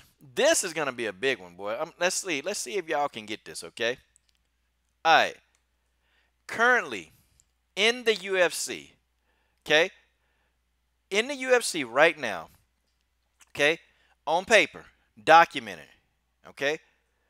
Who's actually had the most fights in the UFC of the female? Who's actually had the most fights of the females in women's MMA for the UFC? Okay? There are a few. Who's had the most fights? I want to know who's going to get this one, man. I want to know who's going to get this one. God almighty, boy. This is going to be good. Who had the most fights? Currently, right now, who fights for the UFC? Who's got the most? There's a few. Ronda Rousey, no. Bojangles, no. Bullet, no. Cyborg, no. Misha Tate, absolutely not. Okay. All right. Stamina MC got it right. Roxanne Modafferi. Roxanne Modafferi. No, Bob Harnchak has only had 14 pro fights. Not Pennington. Stamina MC got it. It was Roxanne Modafferi. Okay? Roxanne Modafferi. No, not Liz Carmouche. Roxanne Modafferi. Carmouche is close. If you'd have said Alexis Davis, that's close. But it's actually Roxanne Modafferi. Okay? Modafferi. Nah, brainless. No Alexis Davis. Not Alexis Davis. Can't be Alexis, okay? But Alexis has had, what, 28 pro fights? Davis has had about 28 pro fights. So, no, it's not Alexis. It's Roxanne Modafferi. God, dog. Yeah. Roxanne Modafferi is 22-15. That's a lot of fights, man. That's a lot of fights. Don't let the record fool you, though, okay? All right. Question, okay? What was Nico Montano's ranking in the tough tournament? Okay? What was Nico Montano's ranking in a tough tournament when the tournament first started? What was her ranking? Okay? Hope y'all can hear me. It says YouTube is experiencing buffers. Okay. YouTube seems to do that with me when we get into it. Okay? 14, 16, what? Okay, all right. Okay, Leon Doubleson got it. She was ranked number 14. Okay, Nico Montano was ranked. She was the 14th ranked seed. Okay, going into the tough tournament. Wow, amazing. Boy, you guys are good. You guys are really good, man. You guys are real, real good. Okay, all right. Give me the name of the opponent that Janice Gomez submitted. Give me the name of the opponent that Janice Gomez submitted. Let's see who got this one, okay? Leon Doubleson on a roll, man. Leon Doubleson is on a roll. No. Stamina MC got that one. Stamina MC is on a roll. Look at Stewie. Stewie talking about last. Come on, Stewie. Come on, man. You got to do better than that. Leon is on a roll. Oh, Stamina and Leon in land, man. These two are in the building, okay? They're in the building. Ding, ding, ding, ding. Who did Janice Gomez submit? I know y'all know this one. Okay, yes. Cadet. That's close enough, George. I know who you're talking about. Cade DeMint. George Page got it right. Janice Gomez submitted Cade DeMint in a close fight. In a very close fight. All right, that's what's up. I'm going to ask y'all a couple more questions, okay? Okay, what year did Alexa Grasso make her pro debut in women's MMA? What year? What year did the lone wolf, Alexa Grasso, make her appearance in women's MMA? Okay? These are good trivia questions, okay? I'd hope y'all know them. What year did she make her appearance? Her first professional fight, what year? I know y'all in SureDog. I know. That's okay. Google and SureDog. That's y'all friends. Go right ahead. Okay. Sabrina got it first. Sabrina said 2014. 2014. Okay. And that is incorrect.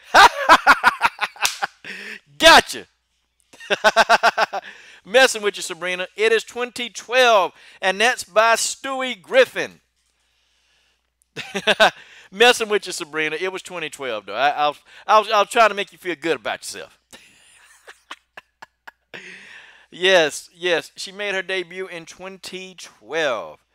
Hot diggity dog. George Page says 2011. You're off by 1 year, Mr. George Page. God, man. God. All right, I'll do about 2 more questions, man. And then it'll be back. Stewie's starting to get it. Brainless. Okay, everybody saying 2012. Y'all is on it. Y'all in the business. Okay? That's what it is, okay? All right. Okay. All right. Name the person, okay? Name the women's MMA fighter, okay? No, I'll tell you what. I won't do that to y'all. Okay. Why was Angela Overkill Hill, why was Angela Overkill Hill released from the UFC the first time? Why was she released the first time? This ought to be an easy question. Why was Angela Hill released the first time from the UFC? Okay? Angela Overkill Hill. Why was she released? And it's a good reason. Angela Overkill Hill. Why was she released the first time? She lost a lot. It wasn't even because she really lost a lot. I mean, she was kind of like, she actually really didn't lose that much. If you go look at her resume, to be honest, the first time, I mean, she really didn't lose that much. She lost to top people, but there's another reason why she actually lost. Okay? Nah, not even because she was black, really. I won't even say well, okay. You know her and the UFC upper level. They don't get along, man. They really didn't. Okay. Yeah. Hey, Angela Overkill Hill did have a bout with Pez. She used Pez. Okay. Leon Dubinson is actually right there on it. It's a combination. Okay. It's a combination of the Pez and also because of her relationship with the actual bosses of the UFC. Okay, like Angela Overkill Hill says a lot of stupid stuff, and her mouth actually gets her in trouble. So whoever said that, I give credit to you and Leon. Whoever said her mouth, okay, who said her mouth? Okay, the truth and Leon. Okay, I'm gonna give y'all both credit for that. Yeah, man, the ped thing. Now, next question after the peds. Okay, after the peds, how long did it take Angela Overkill Hill to get reinstated by the UFC? Okay, how long did that take to actually get her reinstated? Because you remember she was crying and okay, how long did it take her to get reinstated by the UFC? Okay.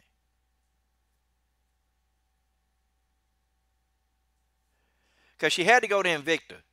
She had to go to Invicta for a while, and she went to Invicta. Okay, a year, close, very close. Not necessarily a year.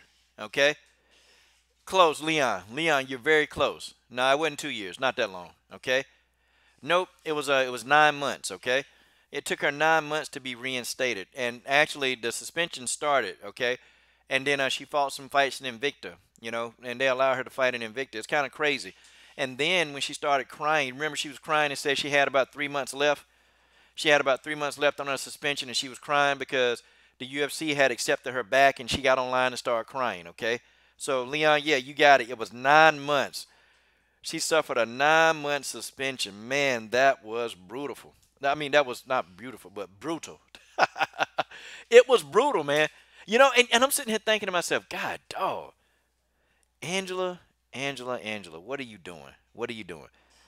Okay, the last question, guys. This one is an easy one. This is very easy. Okay, okay? This is an easy one. Okay. All right, Chris Cyborg's first opponent. Okay, and you got to be able to answer this now. Chris Cyborg, her first opponent. Okay. First of all, give me the name of her first opponent, and also tell me, okay, who did her first opponent lose to after she submitted Chris Cyborg? Who did she lose to after she submitted Chris Cyborg? Okay, who did she lose to? After she submitted Chris Cyborg, who did she lose to? Y'all know that. And of course, she's no longer fighting. Okay? The woman that beat Chris Cyborg is no longer fighting. Okay? She's retired. But the first woman, what's her name and who did she lose to? 2-point question. Stewie. Stewie crazy. Stewie is crazy, man. All right, the winner about Stamina MC about to win, y'all. Okay. Who's her first opponent that Chris lost to, and then who did that person lose to after she beat Chris Cyborg? Oh, and by the way, it was both of their first professional fights. Hey, isn't that weird? It was both of their professional fights. This lady, it was her first pro fight, and it was Chris Cyborg first documented pro fight. Okay. The truth said Amanda Nunes in the future. I will beat you. I will beat. Yes, Mr. Bennett got it. It was Erica Page. Erica Page submitted Chris Cyborg by via submission knee bar. And then Erica Page went on to get knocked out by Dina Van Hooven, or Hooven, okay? Dina Hooven. She got knocked out by Dina Hooven, okay? Yes. That's what happened. Okay, Dina Hoover knocked out Erica Page. Erica Page had a short career, and then Erica Page, she left. Erica Page got up out of Dodge, man. Erica Page said, "Nope, I do not want no more of this." And she won her last fight, but Erica was like, "Nah, I'm done. I'm done." Okay. Erica Page, was a good submission. Erica didn't like taking punches. Okay. Erica really wanted to get into mixed martial arts, but she figured that there would be a grappling component to this, and it was. But Erica didn't like taking. And it's I need to do a documentary on the woman who beat Cyborg, the only woman to ever beat Cyborg. Like I'm thinking about it because I know a whole lot of stuff about Erica Page, man. It's crazy. I know a lot of stuff about Erica Page. Erica Page, man, she actually did MMA, but she hated taking punches. Erica Page hated taking punches. Like she couldn't stand taking punches. Okay, and Erica Page loved doing groundwork, and so she got out of MMA, and she's actually doing a lot of grappling now. Like she does these little grappling deals, but MMA really wasn't her goal. And she won her last fight she ever fought in, and she said, "Nah, I don't want to do this no more. Like I don't want to get in and take punches, but I still want to grapple. I still want to roll." And you got some fighters like that they're really not fans of the kicking and a punching, the stand-up part of MMA, but they just want to roll and do submission tournament, submission grappling, and that's what happened to Erica Pace. Now, I'm gonna see if I can try to find her, man. I wouldn't mind trying to get Erica up on this show. The only woman to ever beat Cyborg in a sanctioned bout. Now, I think today, if they'd have fought 10 times, you know, I don't know. This was when Chris finally first came on the scene. She first came on the scene, and it's like, this was like this little wimpy, skinny looking Chris Cyborg that just, wasn't that good when she first started. Chris Cyborg was a street fighter, man. And she tried to come in there and street fight Erica Pace. I remember the fight, man. And you got to search for the fight, man. The darn fight is like, it's out there somewhere. You have to search for it, man. It took me like 3 months to find that fight, man. And Chris Cyborg was, came in there, man. She came in there beating up on Erica Page. And, Erica Page, she just kept it really, really smart, man. And she got Chris Cyborg down. Because Chris was hitting her, man. She was hitting her. And, Erica was like, "Nope, I ain't taking no more of these shots. I'm finna get on up out of there." And she got Chris out of there with a knee bar. And I would have never thought Chris would have tapped out to a knee bar. But, man, she put it in, man. She put it in like that. Yeah, Jarena JoJo Bars beat Cyborg, but it was in a Muay Thai bout. Okay, it was Muay Thai, and the fight was close. I had it 3 rounds to 2 for Bars. I had it 3 rounds to 2. Bars actually she gave Chris Cyborg work, man. I'm talking about she knocked Chris Cyborg 3 times, knocked her down 3 times, and Chris Cyborg got up, man. Like I'm just looking at this like, God, dog. And Urena Bars is the only one who really, really wanted to fight Cyborg back then, and Urena called out. See, Chris, she couldn't find any opponents in MMA to fight her. Nobody would fight her, so she went to Muay Thai, and she fought for a lion fight. Chris Cyborg went to fight for a lion fight, and she went over there, and Urena was calling her out, and Urena wanted to fight. Urena wanted to fight, and she said, "I'll fight Chris Cyborg," because at the time people was ducking Urena. Like Urena couldn't find good fights in Muay Thai. Urena had a lot of opponents that would pull out, all this other stuff, man. So Urena got tired of people pulling out, and Urena said, "Look, I know somebody who will fight me and won't run." She said, "Chris Cyborg will," and that's when Urena started calling out. Chris Cyborg said, "Yep, I'll fight her. Let's go." And that's the epic fight. That fight got what? That fight got what? 12 million views, man. Like that fight was epic, man. It was epic. I'm telling you now, man. The fight was a beast. Okay, the fight was a beast. Yeah, but yeah, man. I'm telling y'all guys. I It's a lot of history in women's MMA. Believe it or not, a lot of history. Okay, a lot of history. Okay, I bet y'all. I wonder if y'all can tell me this. Okay, what organization first televised women's MMA on American TV? What organization first televised women's MMA on American TV? That's my last question. Then we'll talk about Amanda Nunes, okay? What organization first televised women's MMA on American TV? I know y'all know this one. I know y'all know. Yes, Mr. Bennett got it. Strike Force. Scott Coker, he was the only one that took a chance. A lot of these organizations, man, They didn't want to take a chance, you know. A lot of these boxing organizations, they did not want to take that chance. Okay, they didn't want to. They refused to. But Strike Force and Showtime, Strike Force was the organization, but it was a Showtime. Okay, and Showtime took a chance. You know, Showtime wanted Strike Force to be there, and you know, Showtime, and you had my boy, I forgot his name, man. He commentated on boxing. They enjoyed it, man, but Strike Force went under, man. Scott Coker tried to make some significant fights, man. He was trying to get the Rousey Cyborg fight. That didn't pan through. He was trying to get the Nunes Cyborg fight. That didn't pan through because Nunes, she changed. She dropped down in weight to fight Alexis Davis. And then Amanda Nunes subsequently lost the fight with Alexis Davis. So that killed the buzz for the Cyborg Nunes fight. And also, too, y'all, I think that also killed Strike Force. In a sense, I think it did kill Strike Force because if they could have got that fight with Nunes Cyborg, Strike Force probably would still be here right now because that would have been the biggest fight in women's MMA back then. Okay, that would have been the biggest like fight in women's MMA back in the past. Okay, it would have been, but it was the fight that didn't happen. Okay, um, okay, guys, I wanna get into this. Okay, and I want to talk. I'm going into overtime, guys. I tried to leave early, but I'm not gonna do it. Let's go into overtime. And guys, I want you guys to tell me, what do you expect out of a champion? Okay? What do you expect out of a champion? What do you when somebody wins a belt, what are your expectations for a champion? Let's go ahead and let's put those expectations out here right now. So when we comment or when we even make videos or go live, then we'll know and understand what kind of expectations that we have, okay? And I'm looking for comments, okay? What expectations do you guys have of being a champion? When you get the belt, what do you expect as a fan?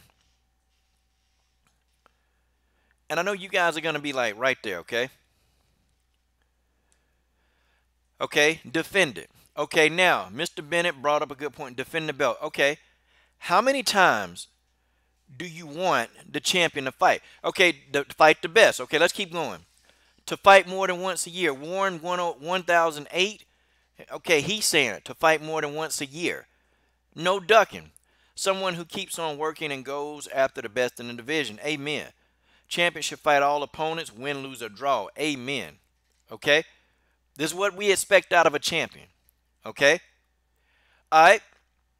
Twice a year. Okay, Mr. Bennett giving them twice a year. Okay. 2 times a year. Okay, that's probably the luxury you get of being a champion 2 times a year. Yeah, I got to agree with the once a year. Okay? Oh, Mr. Bennett, that's the best answer. God almighty. He said evolve as a fighter.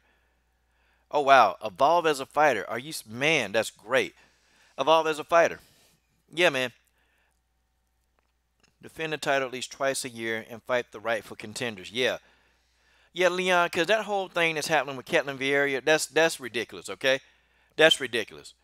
They need to take the money aspect out of this thing and actually fight. If they start putting the best fight in the best, the money will be there, okay? But this whole thing, the Ketlin Vieira situation, that's sickening, man. And no offense to Tanya Evinger. Tanya Evinger is a beast. I love Tanya Evinger. Tanya Evinger got it going on. But, you know, come on, man. Ketlin Vieira should be fighting for the title. Magnify the division. Okay? All right, I'll tell you what. Okay. Your champion, these are the things that you expect out of your champion, okay? This is what you expect. What do you expect out of the champion when the champion loses? Okay? What do you expect from your champion when that champion loses a bout? And guys, we know that it's all going to happen, okay? It is, okay? It's going to happen. It will happen, guys. It's not anything bad that a champion loses, okay? It's not bad. It's not bad that a champion, but champions lose. What do you expect out of the champion when the champion loses, okay? And then I'm going to ask y'all other questions about what do y'all expect from just the organization in general. Okay, handle it with grace. Great sportsmanship. Okay, great sportsmanship. Handle it with grace. Come back stronger. Yeah, be happy. Boy, you in there, man. Come back stronger. Learn from the loss and own it. Okay. not to act like Joanna. Be graceful and try to fight your way back up. When the champion lose, they should accept defeat and learn from it to get better. Okay, and be humble. Yeah, man. Okay, so you guys, you want the champion to learn from their mistakes and just own it. Own the mistake. Own your loss. Own the loss, okay? Guys, and this is no disrespect to Joanna, okay? Because people think, well, you just don't like her. I'm not a fan, but I will say to Joanna, I'll give her credit on one thing. She fought everybody, okay? And Joanna fought very often as a champion, okay? She fought. She fought 2 or 3 times a year, okay? The only thing that I didn't like is what Joanna did to opponents at times. Sometimes it was funny. Sometimes it was just borderline, it was just crazy. And Joanna can't handle the loss, man. She lost twice, and she can't handle that. Ronda Rousey couldn't really handle a loss. She couldn't do it. And the women, they got to do a better job of that, man. They got to do a better job. Like you saw when Demetrius Johnson, he lost, he handled that with grace. Demetrius Johnson handled that loss with grace. I mean, he didn't disrespect Henry Cejudo. He didn't do any of that. You ain't heard really you ain't heard Demetrius Johnson saying a whole lot of like crazy stuff. He's just been very respectful. And he said, I'm just going to work my way back up and get the belt back. That's what he said. See, a lot of the women, they just, for some reason, they don't know how to do that. They don't know how to do that. They don't have that into them. It's like women are like more like jealous hearted. But that's a female characteristic at times. Women are jealous of other women. Like if a female tells you that a woman is ugly, like really, that usually always means that they think that the person is attractive to them, but they just don't want to let them on that that person that they think is attractive looks better than them. That's just real. Like these women, some of the stuff you're seeing is characteristics of a female. Okay, it is. These are characteristics of a female. Like, and it's not saying that that's bad. That's just how women. That's how they're wired. That's how they're wired. I don't care what kind of woman you are. I don't care if you are a short woman, a fat woman, a gay woman, straight. It don't matter. You're still a woman, and you're gonna take the losses very, very harder. You're gonna take those losses, and it becomes personal. It becomes personal. Okay, it becomes very, very personal. Okay, guys, what do you guys expect from the UFC when it comes to this women division? What do you guys expect? A lot of us in here, we don't agree on a lot of things. There's a lot of people in here, boy. We agree, we disagree, but I'm talking about as a collective whole. What do we? Oh, Mr. Bennett said, "Don't be a Fallon Fox." Yeah, you know what? I thought that was unfair. I thought that was completely unfair, and man, Fallon Fox should have not been allowed to fight women. That's just how it is, okay? But what do you expect from the UFC? As fans, us as fans, we talk about these people. Stamina MC said, "I just expect better." Okay, all right, and I'm sure he'll elaborate. I'm sure he'll elaborate. I'm sure he will. What do you expect from the UFC? Because the UFC this year, man, 2018, the UFC been doing a lot of PG-13 channel stuff. They have, okay. Better fights and promotion. George, I'll second that, man. Better fights, better promotion. Some of the fights are very good, but the promotion, some fighters are promoted well and some fighters are not. I understand they can't put everybody on a commercial, okay? The UFC, they cannot put everybody on a commercial, but when you have an upcoming fight on the promos, I mean, how about giving some of these fighters more than 10 seconds of airtime? How about doing that? If the fighter is a main card fighter, at least give them, even a minute. Give them a minute. You got the time, but some fighters, they'll get like a 10, 15-minute segment. Like, come on, man. Come on. And we trying to build the fighters up. We trying to build all the fighters. Better fights and promotion. Mr. Bennett said respect the fans. Leon Doubleson said, Bennett, true. That's why female fighters like Cynthia will be able to bounce back from adversity better than others. Yeah, because Cynthia got a lot of testosterone, man. Cynthia Calvillo think like a dude, so, man, she don't care. Cynthia like, man, they busted me for getting high? Are you serious? Like, that's Cynthia Calvillo mindset, man. She don't care about losing. She don't care nothing about that. I think Abraham Khan says, I think they should promote the fighters with the best skill sets rather than those with some skills and good looks. Yeah. This whole Paige Van Zandt, Rachel Ostovich, yeah, these are not two top fighters in the division, but I guarantee you, man, the UFC, they're going to promote this fight. They're going to do promos on this fight because Rachel Ostovich and Paige Van Zandt, they look good. And the UFC, I mean, I'm telling you, you can put Rachel Ostovich in a UFC uniform, she's still gonna look good. You can put Rachel Ostovich in a police uniform, she'll still look good. It's just Rachel Ostovich is very photogenic. She's extremely photogenic. So these people, if they win, even if people like Rachel and Paige Van Zandt win, they can win a few fights and they're gonna get pushed right to the top. And that's not right because you have fighters, man. You got fighters like Pam Bam Sorensen that they're not gonna be in no magazines modeling. They're not gonna do that. Okay. Mr. Bennett said, "Don't fire people for trying to start a union." Yep, that whole Leslie Smith thing. Yeah, Leslie Smith. I don't even think she fought again since that, man. I mean, has anybody heard from Leslie Smith? I know I ain't. I haven't, man. Leslie Smith ain't fought again since she got fired, man. I'll search for it. I'm gonna search for it right now. I've been trying to get the Peacemaker on the show. Maybe Peacemaker, it might be time for you to come on the show. Cause boy, I'll let Leslie talk her way in. Yeah, Leslie ain't fought since 2017, man. And I'm gonna be honest, I don't think anybody gonna deal with Leslie because these organizations, man, they don't want no fighters trying to build a union. Okay, they don't want no fighters trying to build a union. They don't want that because if Leslie can get a union off the ground, that means that these promotions, they're gonna have to pay more, man. They're gonna have to be more respectful and pay the fighters more. They're gonna have to do that. And see, fight organizations like the UFC, they can't price gouge. Like they can't overcharge the fans and then give the fighters like less than 1% of all the proceeds. And y'all do know that the fighters get less than 1% of everything coming in, right? Y'all know that. And that's a lot of money coming in. 1% of what they get coming in, that's still a lot of money. But the fighters don't even get that much, man. And, even boxing, man. Boxing, who the fan base pretty much has taken a hit. These fighters know, man. That's why Dana White, if he get into boxing, Dana White can't come into boxing with that BS, man. Dana White can't come into boxing with that BS. He can't do that, okay? He going to have to start paying some money. Fighters be laughing at UFC fighters, man. They laugh at these guys because these guys going in there, they putting their bodies through the test, and these guys only make a fraction of what a good boxer makes. Like, that's crazy. They make a fraction of what a great boxer would make. It's a fraction, man. These guys can get out and be boxers, but, the thing of it is, though, every fighter in the octagon don't have hands, so they can't get out and box.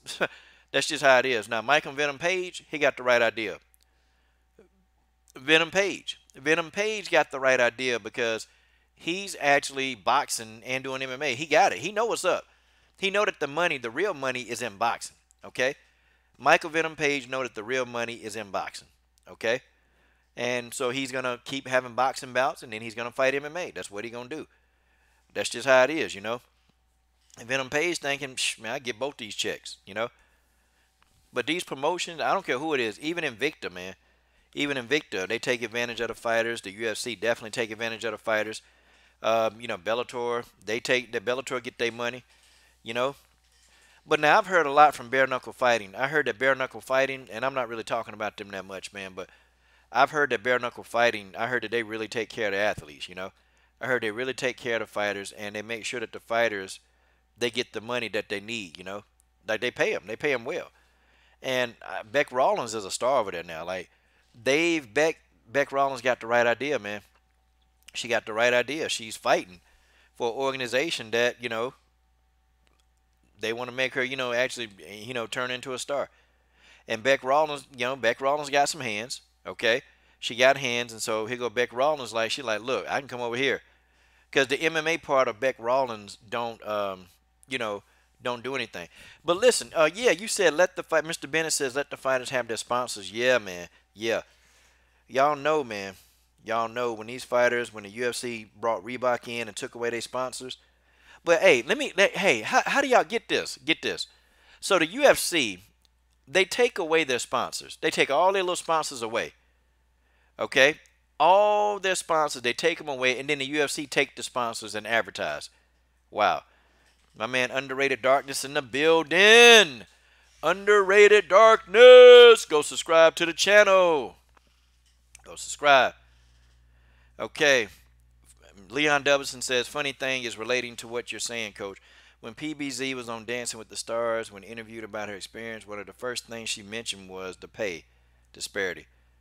Did Nike sponsor John Jones? I think they did. Let's see. Somebody's trying to call the coach, and the coach is not taking that phone call right now because I'm on live on the Coach's Show. The Coach's Show live between MMA fighters and other sports people. Okay, yeah, man. MMA they get frowned on, man. They get frowned on. And even when Amanda Nunes fought Ronda Rousey, Amanda Nunes got $200,000 plus pay-per-view points, which Amanda probably got about a million or a million, 1.2 mil. When it was all over, she probably got that much. But the base pay of 200,000 was like ridiculous, man. While Ronda Rousey walked in and got about 3 million, and it's like, okay, so does Ronda Rousey have better skills than Amanda? Not really.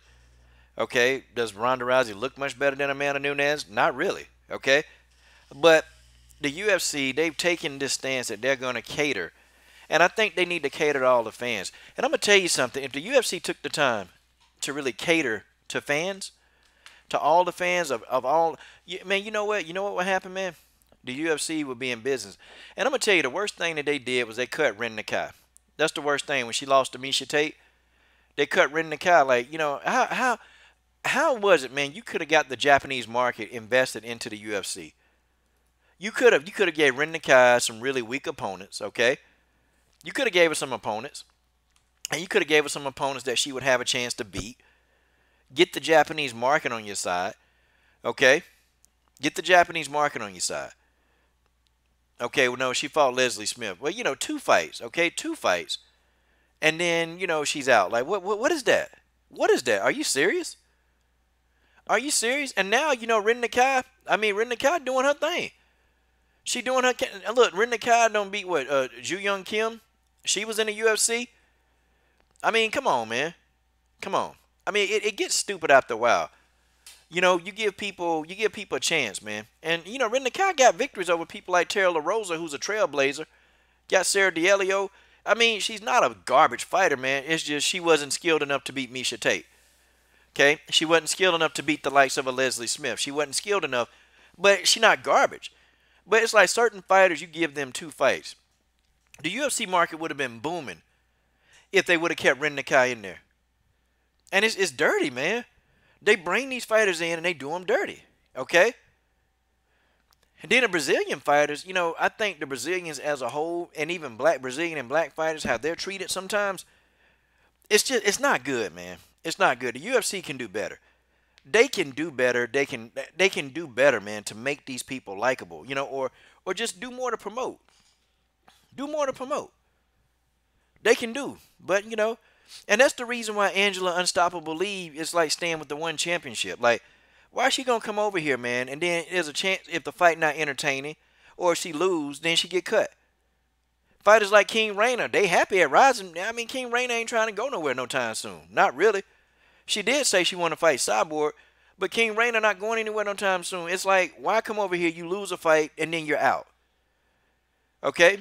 And you're out. Like, why would you do that? And the UFC can do better, man. They can do better. Like, come on, man. Let these fighters have sponsors on them, man. Like, why y'all listen to Reebok and let Reebok tell you that your fighters can't have their sponsors on their uniform? Why? It just makes no sense. No, Reebok got greedy. They don't want anybody else on their uniform. They don't want any other sponsors on their uniform. Okay, they don't want to do that. And that's what it is. It's crazy, man. It's crazy. But they don't want to. They don't want to make stuff good for these fighters. What they want to do is they want to starve these fighters. They want these fighters living paycheck to paycheck, which, some of these fighters, they're not getting fights, okay? They're not getting any fights. They don't have anything lined up. But, they want these fighters to be happy, okay? They want these fighters to be very, very happy. And when these fighters, when they say, you know what, okay, guys, I really, really, really wish you just pay me a little more. Or at least, you know what, the fighters would shut up, okay? The fighters would shut up. They would shut up, guys. They would shut up if you let them have their sponsors. I don't think so. Okay, this is where is that my support, bro. Okay, all right, underrated dog. That's my brother. Okay, he's one of the people that I don't mind advertising his stuff in my channel because he's always supporting me. Yeah, man. So tonight, go ahead, man. Do your thing, man. I try to swing through there. Definitely a good channel, man. I like the channel. Yeah, man, he's one of the ones. He ain't the one. He's been supporting me since day one. Okay, so anytime people that you support me, man, you want to come in and you want to leave links to your channel, man, I don't care. But it's to certain people that I ain't gonna let do that, man. So underrated darkness, good channel, man. I like the channel. Definitely. Let's do it, man. I'll be there. Now I'll show you my support, man. But yeah, yeah, George. Only with the UFC, man, is why they do this, man. They do this with the UFC because they know that these fighters are hungry. They know that these fighters are desperate. Okay, they know that these fighters need something. And the average fighter that come to the UFC, they've been training and taking these garbage fights for little to no money. And by the time they pay their team, they don't even have enough money to pay their bills. Okay, they just don't have enough money to put gas in their car. So when these fighters, man, they get in and they get that money, and it's like it's probably the most money they've ever seen, even though it's still below poverty. They don't say anything at first, but then they realize they get in there, they take these beatings, they go fight, and they put on good shows, and then they realize that the money that they making, and then they start getting educated. Like, man, the UFC, they making a lot of money, and what am I getting? I'm getting like less than 1%. I'm getting less than half of 1%. I'm getting less than half of a half of a half of 1%. And then they don't think the fighter's supposed to be disgruntled. What ends all that if you allow these fighters to have sponsors? These sponsors can directly pay the fighters, okay? Then the UFC, you don't have to worry about fighters complaining about their money, their base pay. But see, Bellator allows that. See, y'all understand that's the good thing about Bellator? Well, actually, if you're a fighter in Bellator, you can typically make more money in Bellator because you'll get your fight purse plus the sponsorships plus pay-per-view points when they go on pay-per-view. That's why fighters at Bellator don't want to leave. That's why they look at this UFC, they think it's a joke, man. And the UFC, I think they got some of the best athletes, they got the best fighters, but the fighters they duped, man. Like, they don't know. They just think that the UFC, being in the UFC, is all that it is. It's not all that it's cracked up to be. It's not, man. You just get to wear the name of a title. The UFC has been the mainstream in households. So the fighters get infatuated. Oh, man, I'm a part of the UFC. Oh, man, I get to be, on the biggest stage in the bill. Man, I'm in the UFC. That's what they think. But that's why organizations like Bellator, hell, even in Invicta, man. Invicta let them have logos. A fighter, man, a person in Invicta can go, okay? And they can get a bunch of sponsorships. And you know that for one fight, even though their pay purse will be $5 grand, you know that they can come out of there making about maybe 30 to 40 grand in a fight if you go to Invicta because you can have your sponsorships. And in Bellator, they can make, I mean, honestly, I take a look at what these fighters in Bellator, they get paid. Some of them can make 15 grand, 25 grand. But it's the sponsorships that level it out. And guess what? They can make more money. They can make more money. Full-time MMA is in the building. Full-time MMA. But yeah, man. See, that's why these fighters, man, some of these fighters, they get upset. But they don't know what they're getting into when they sign, okay? See, everybody think when you're a fighter, everybody thinks when you're a fighter that you just come in, okay, you sign a contract and that's it, okay? You come in, you sign that UFC contract, and you've made it. No, you ain't. Because you still got to get off of the main card. Okay, you still got to get off the early fight pass prelims. Them people ain't making no money. I mean, you got to get off of that. You got to get off the early prelims. You got to get off the prelims, okay? And then you got to get off of fight night. And the people on fight night, you're not making more money than the people on the pay-per-views. You got to get off of that.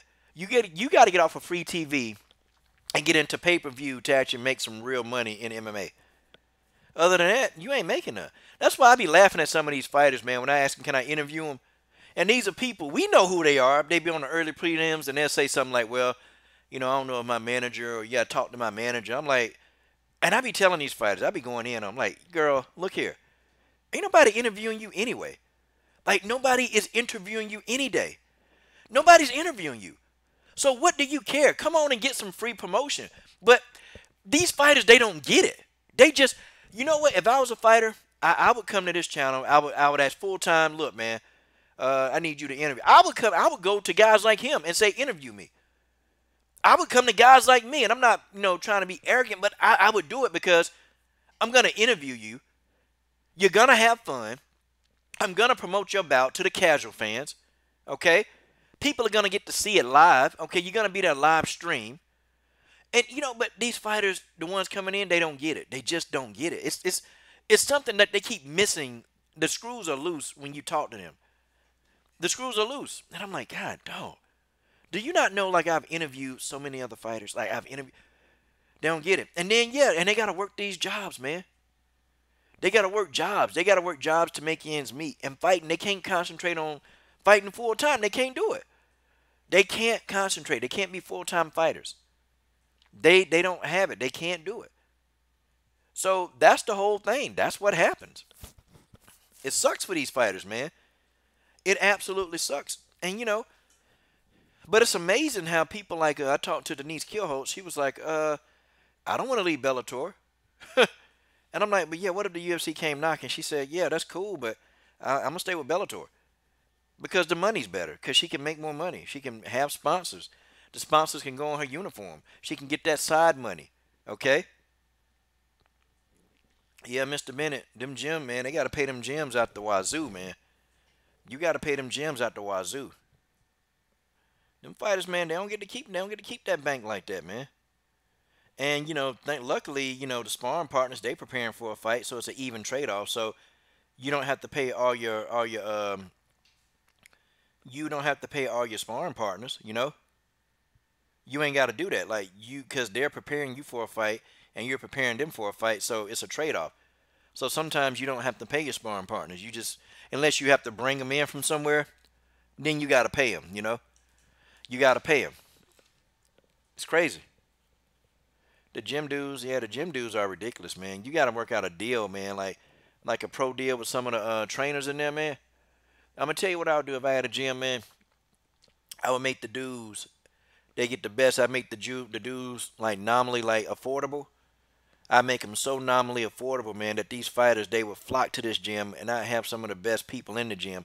But what I would do, man, is see this how you fix that. You let you let the fighters come in, you charge them an affordable fee, something they can afford and keep their lights on. And you pay the trainers, but then you allow the trainers to bring side jobs in your gym. Okay? You allow them to do it. See, the trainers, they come in, they pay you like I feel like it's just I would run it almost like a barbershop. You allow fighters to bring in side people, come in, and they can pay them under the table. Some of the people that they want, pay them under the table, okay? And these are people like just coming to get in shape, but then I get a cut. I get a cut of the purses because they're using my gym and they're paying low fees. It'll be a win-win for everybody. But see, man, it's like the gyms don't think like that. The gyms will train you well, but they're just into money. They're just into the money, and that's all they see is the money. Instead of making these fighters good and then reaping the rewards, you know. Or I would have what I would do. Okay, I would actually have fighters on a lower rung, and depending upon what their purses are, okay, they come in my gym. Okay, they would come in, and we talk about what your job is. Okay, we say how much money is coming into your house. Okay, and then we charge them a percentage of what's coming in, something nominal that they can afford to keep the lights on. Okay, then when they get fight purses, we'll talk about giving my gym a percentage of your fight purse. Okay, not even anything that big, man. Like a couple of percentages because you got to pay your trainer, you got to pay your team and your manager. So, but it'll make it affordable, and the fighter will come out on top in the end. So they won't have to take 70% of their check, man, to pay fees. It's ridiculous, man.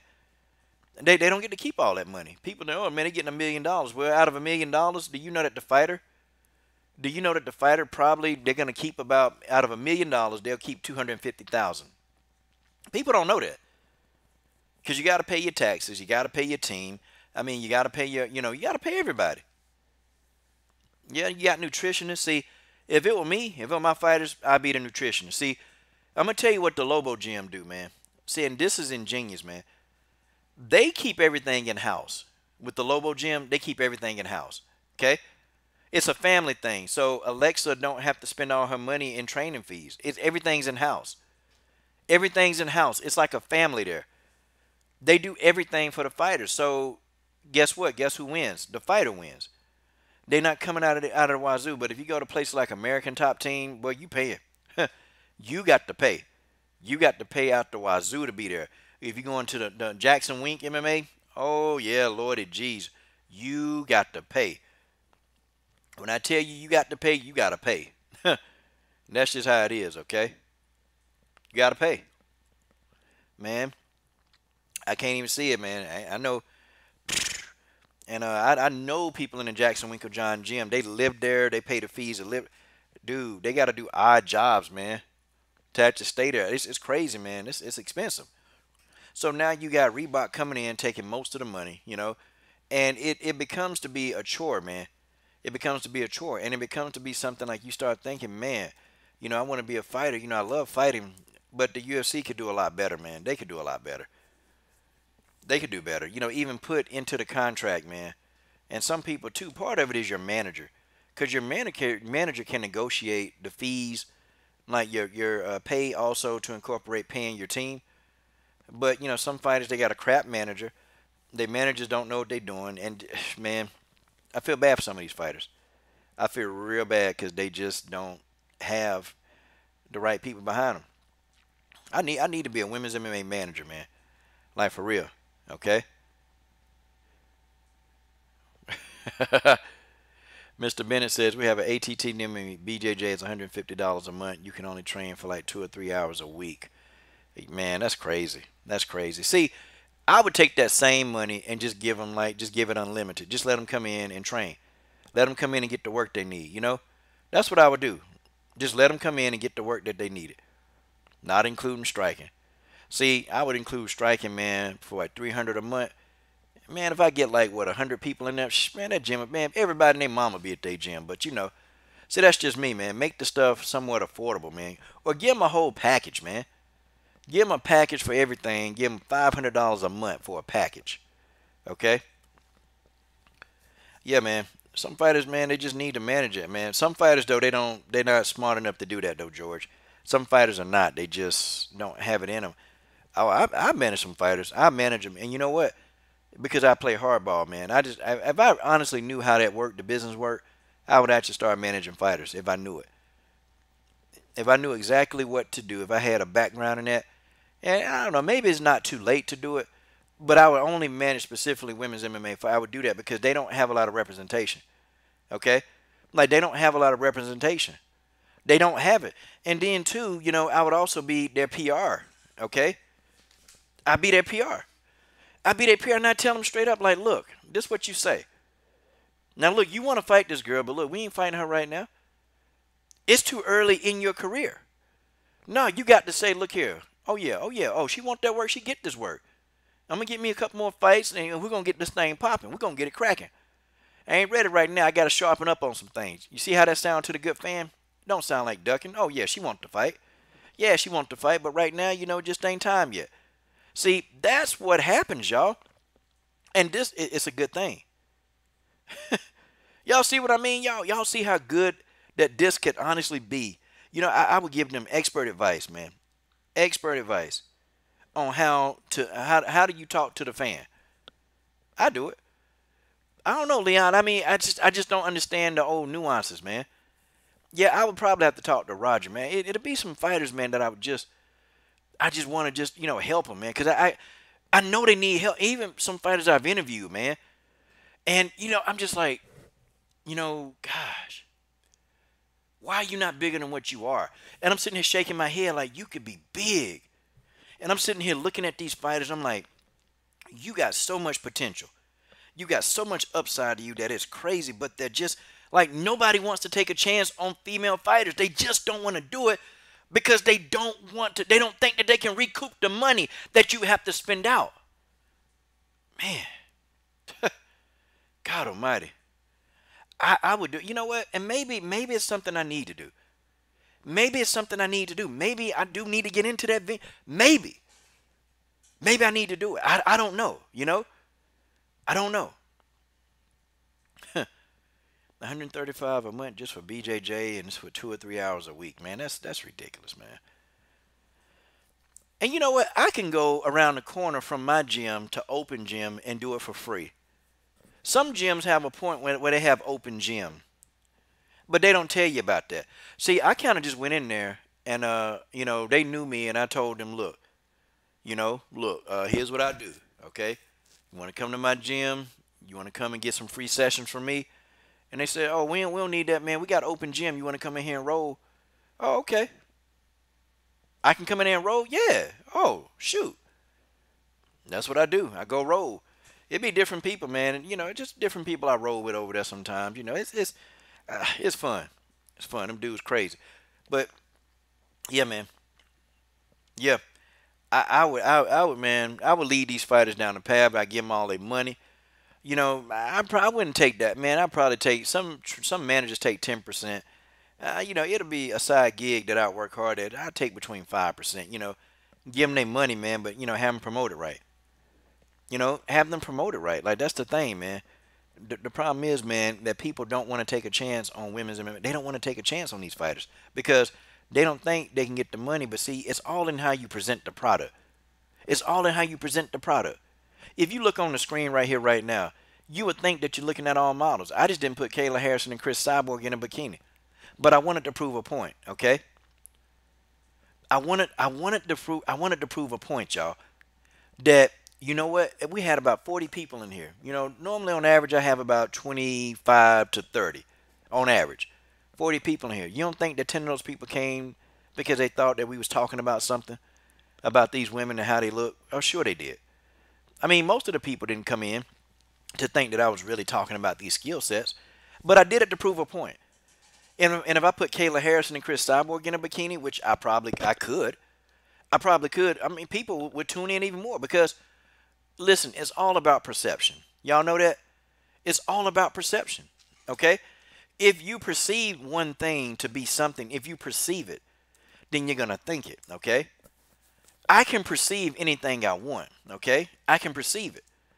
But reality is, okay, these women, they don't get it, man. They don't get it. And some of them don't, man. And I'm just being real. Some of them don't get it. And I agree. And I'm not saying chin check chipper, okay? And I'm not saying that I'm the best, okay? I'm the best at interviewing fighters. I'm not the best. There are fighters that there are people who do interviews 10 times better than I do, okay? They do interviews 10 times better than myself, okay? I will tell you, okay? I think Ari Hawani who interviews 10,000 times better than me, okay? I think Amazing Eric does interviews 10,000 times better than me, okay? I think so, but here, if they interview here, it's a safety haven. I'm not gonna go on here and totally decimate a fighter. The only fighter that I probably would get on here and argue with is probably Bojangles and Megan Anderson. That's it. But even then, I still wouldn't destroy him, okay? I would still leave them with a lot of respect, okay? I would tell them that I appreciate what they do. And I would say, thank you for coming on. It was a pleasure even talking to you. I would say that to Megan and even Bojangles, even though I can't stand her. I would say that. The thing of it is, man, these fighters, they look down on women's MMA fighters. And they look down on people like me. KGB Lee, nah, that'll be a whole different conversation. I go in on her like, KGB, look, girl, let me tell you something.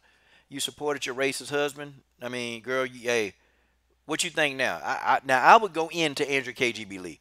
I go in. See, Andrea wouldn't come here for an interview. I know she wouldn't, okay? She would totally skip that. She wouldn't do it. But I tell you guys that some of the stuff that I've been going through with these interviews, I'll tell you right now, some women's fighters, they interview, and then man, I love them to death. Like Cindy, Josette, Marion Reynaud, Tanya Evinger, Leah Letson. These people, man, I'm going to tell you why I like interviewing them. Because they're always accountable. They're always on time. Whenever I interviewed Antonina, on time. Valentina, on time. Juliana Pena, on time. Okay? On time. Caitlin Young, on time. And I can appreciate that. You don't have to text them over and over and over, man, to ask them, where they at. And it's frustrating because you give up a part of your day. I'm busy. I deal with at-risk youth. And so you have to give up a part of your day, and it's like you constantly going back and forth with these people, man. And, I love Faith Van Dorn, but, Faith, I'm just like, God, dog, girl. I understand stuff happened. I understand it happened, but, when the firestorm stops and, I'm understanding, but you still forget, that means it's not important to you. And then I started to understand why that they don't get the push that they need. I started to understand that because this is how they treat, and this is how they look. They're not disrespecting me at all. They're not doing that. but it's how they view a YouTube interview. They view it as, oh, it's just YouTube. You know, it's nothing. Nah. But that's why I know that's why they're not getting the opportunities that they need. See, if you do things in one area, then more than likely you do things in another area. Okay, you do things in another area. That's just the way that is. That's just the way that is. Okay, and and I'm not picking on them. Janice Gomez. When I interview her, she's 17. I mean, how can a 17-year-old, understand? Oh, look, I better be on time for this interview. This guy gonna support me. I mean, she got it. Janice Gomez figured it out. It was easy. A 17-year-old know this, but you got these fighters who can't remember the interview. Arena Aldana, same thing. I'm trying to interview, girl, can't even remember when we interview. Like, what the heck? Are you serious? And I shake my head. I understand y'all busy. Okay, I understand that you guys are extremely busy. I understand that these fighters are busy people. I get it that they're busy, man. But, to remember an interview that somebody's going to do, they take time out of their day because they believe in you, you should interview.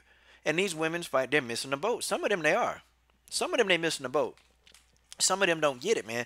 That YouTubers, okay, people on YouTube, they're going to give you the most attention. Keith Brown, the Body Snatcher Boxing and MMA, in the super chat. And guess what, guys? We have $5 of the Janice Gomez. Yes, yes, yes. We got $5 of the Janice Gomez. Man, we're going to put the logo on Janice's top. Hey, we going in the right direction, Keith. Man, my boy. Shout out to Keith Brown MMA. I'm sorry, Keith Brown Body Snatcher. The Body Snatcher Boxing MMA Fitness, okay? But guys, that's what it is. I'm just telling y'all some behind the scenes stuff that happened, okay? And I'm not like hating. I'm not being. It comes with the territory of interviewing, okay? It does. It comes with the extreme territory of interviewing fighters, but they take the YouTubers, okay, and they treat the YouTubers like, well, they're just YouTubers. Gosh, well, why would I interview with them? But they don't get it. They don't get it. You understand why, some fighters do things, okay? You understand, okay? You understand why fighters do things. You understand why fighters don't get ahead. Okay, you understand why the fighters don't get ahead. Guys, you understand. And it's just because that they don't have respect of everything. They respect their trainers. They respect their families. They respect their kids. They respect everything. But they don't have respect for the YouTubers. And I'm going to tell you something too, man. Let me tell you guys something else, okay? I'm going to tell you guys something else. You ever notice, man, when YouTubers are out and they're trying to interview these fighters, they keep walking? Like Dominic Cruz is trying to do that to me. I said, yo, Dominic. I said, man, here, I need to holler at you. Because I'm talking to him, and I'm like, dude, I can't talk to you when you're walking. And I cut the camera off. And he said, oh, man, I didn't know I was doing that, man. He said, you're the only one to ever tell me that. I said, yeah, man. Because I said, Dominic, I think it's rude, man, because I like your fighting style, and I'm more of a fan than an interviewer. Man, I think you just, guys, you give us even a minute for you just to stop. Man, Dominic Cruz stopped for 20 minutes and talked to me, man. And we were just chopping it up. But, I mean, you just got to bring that, man. You just got to bring that to the fighter's attention, But, yeah, some of them, man, they just, I don't know, man. They just don't get it. They don't get it, man. Because, YouTubers, when they keep doing videos, small YouTubers become big YouTubers. And guess what happens when the small YouTubers become big YouTubers? They remember that, man. And then you'll have a call from a manager, hey, can this person get on your show? And you're going to be like, oh, who the person? So-and-so. Oh, yeah, this the same person that stood me up 10 times? No. You're going to remember that. I'm not one of them people that I hold grudges like that, but I will remember that like, God, dog. Like you can't even remember, an interview. You can't, like, Juliana Pena, busy as she is. Juliana Pena remembered the interview. Out of all the people who I would think would probably not do the interview, it was Juliana Pena. She did it. She remembered. Valentina, they big stars. They remember. Tanya Eminger is a star. She remember. Urena Jojo Bars is a big star. She remember. They all remember. It's these in-between people, the littles. Like, what the hell? Are you serious? Did you just forget again? And I be telling them, like, look, just let me know. If you can't interview, please let me know. Please let, and there's another young lady, Miss Soto, Bioka Soto. I'm trying to get the interview. We sitting here going back and forth about the interview, like, hey, okay, we're gonna do it at this time. I send the link, and then I'm like, yo, what is up? What's up? Like, yo, come on, are we interviewing or not? And then 2 hours later, I get a message like, well, I apologize. Something came. Wait a minute, you couldn't, man. See, that's the kind of stuff that I'm talking about, man. And it's not even the major fighters. It's the ones that's up and coming that do this dumb stuff. And Jermaine Durandame did the same thing. Jermaine, okay, hey, let's interview. Okay, sure. Hey, Jermaine, are you ready? Yep, yeah, let's do it. And then 3 hours later, Jermaine texts you, oh, well, sorry, but I got busy doing it. What? Nah. See, being a manager, you have to understand, man. And most of the young fans, they're on YouTube, okay? Like most young people, not even, look, we're not even watching like television. We watch all of our TV. We watch it on the computer. Everybody's on YouTube. And now they got YouTube TV. Ah, dang. Keith Brown, MMA, boxing. Keith the body snatcher, boxing, MMA, fitness. God, dog. Keith Brown in the building. Keith, man, that's good, man. I appreciate it, man. We getting that logo on Janice. That logo is going to be there, and we going to have it. And that's just the way that is. Shout out to Keith Brown Jr., better known as the body snatcher, boxing, MMA, fitness. Sorry, y'all. Talking, man. Gotta blow up something. Y'all know what that is. Yeah. Ibrahim Khan, Jermaine did the same thing. Guys, I got a list of people. I can sit here and tell you some of the stuff. And I call them out. Like Roxanne Modafferi, she said, well, I don't even do YouTube videos like that. I'm like, I say, well, girl, you ain't doing no interviews. Ain't nobody really reaching out to try to interview you like that. I mean, I understand what your problem is, But some fighters, they got this ego, man. Like, okay, well, I'm in the UFC and I can do this. And, man, forget that.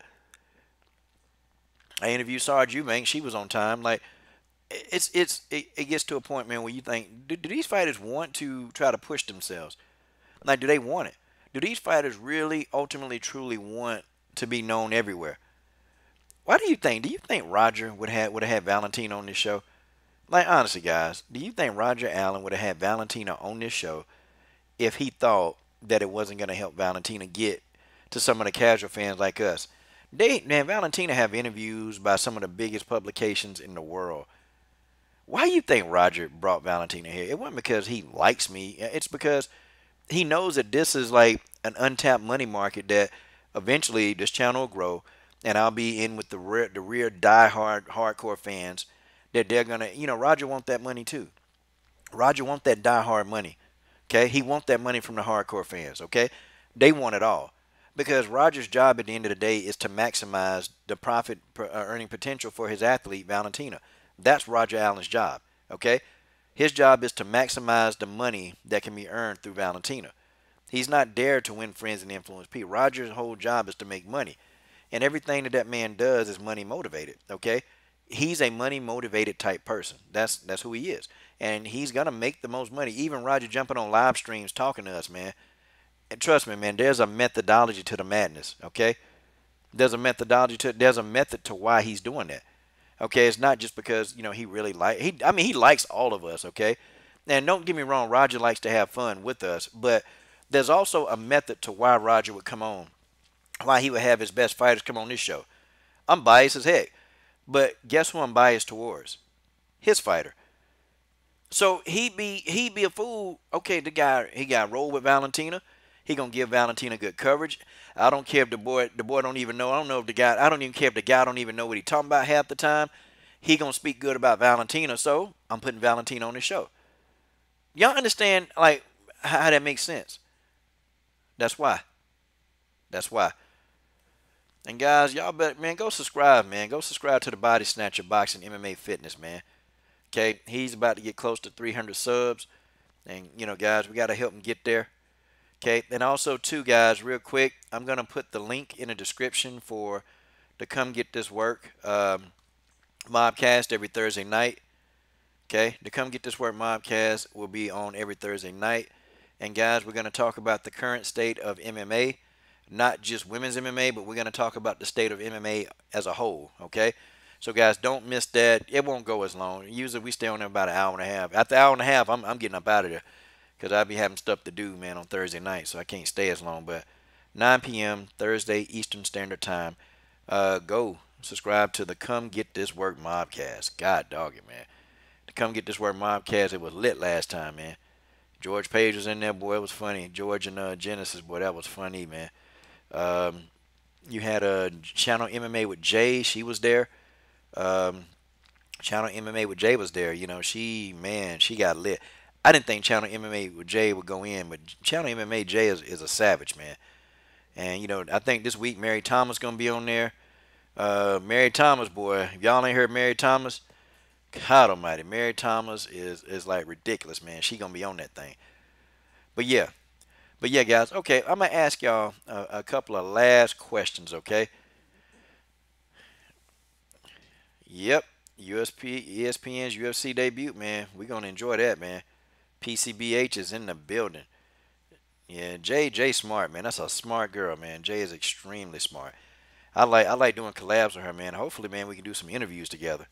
Because Jay is a smart girl, man. She knows, man. She understands what to do.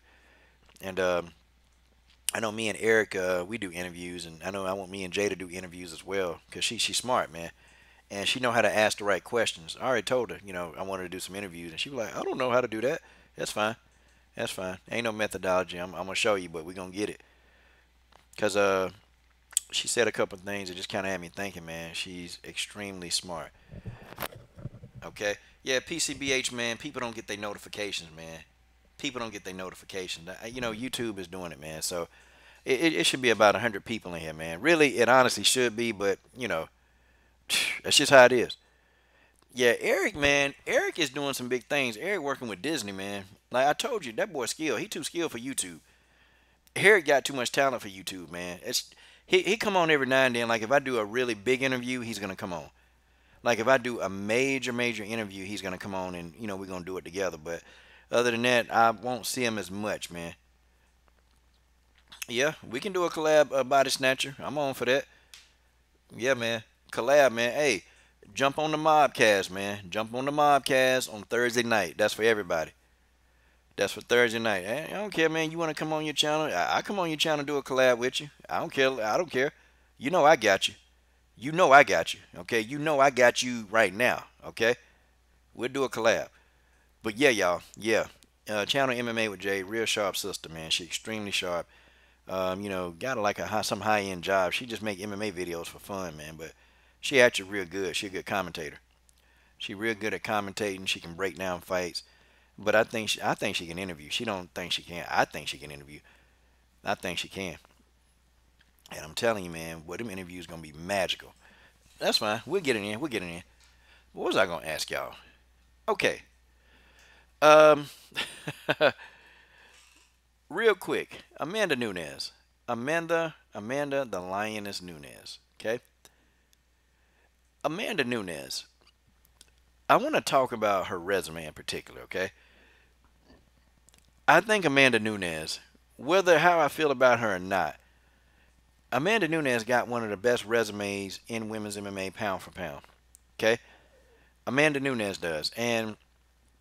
But on Amanda's resume, I want you guys to tell me, okay, who do you think was the best win on Amanda's resume? Bar none. Who was the best win on Amanda's resume ever? Okay? I want y'all to tell me that. Who do you think is Amanda Nunes' best win? Who's her best win? She's got some pretty decent wins, but who's her, in your opinion, who's her best win? Because even though, Amanda stalling fights and holding up fights and all this crap that she do, she got a good resume. Amanda, the Lioness Nunes. But Amanda would make so much money, man, if Amanda Nunes chose to be the villain, okay? And I know Amanda says she don't want to be a villain. Amanda Nunes could be a good villain. Y'all know that? Do y'all know how well of a villain that Amanda could be? And Amanda could be like a multi-millionaire many times over? She could. Because really, Amanda already a villain. She's already the villain. And you don't think for 1 minute, man, that I'm gonna I'm gonna be watching that fight when she fights Cyborg?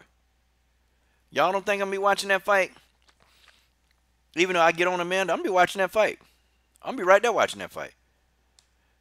I mean, you might as well call that in. Stamina MC said, say her name 3 times and TJ will miraculously appear in here.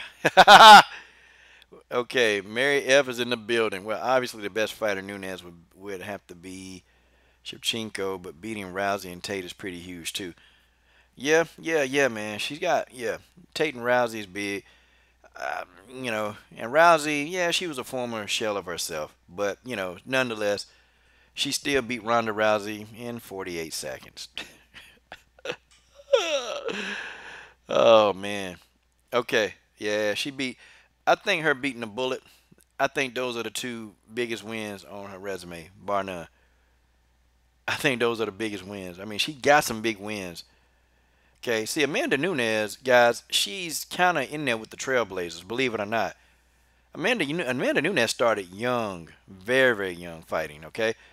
And you can honestly say that Amanda Nunes is somewhat of a trailblazer.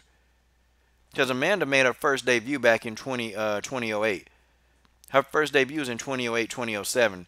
But Amanda was an amateur back in 05. And then, when Amanda got in, Strike Force and Scott Coker wanted her. But the thing of it is, though, the problem with it is that, the fight that never happened. And I think that if Amanda and Chris would have fought, I think Strike Force would still be around, man. Because that would have been a huge pay-per-view fight. That would have been huge, man. But Amanda, she went down.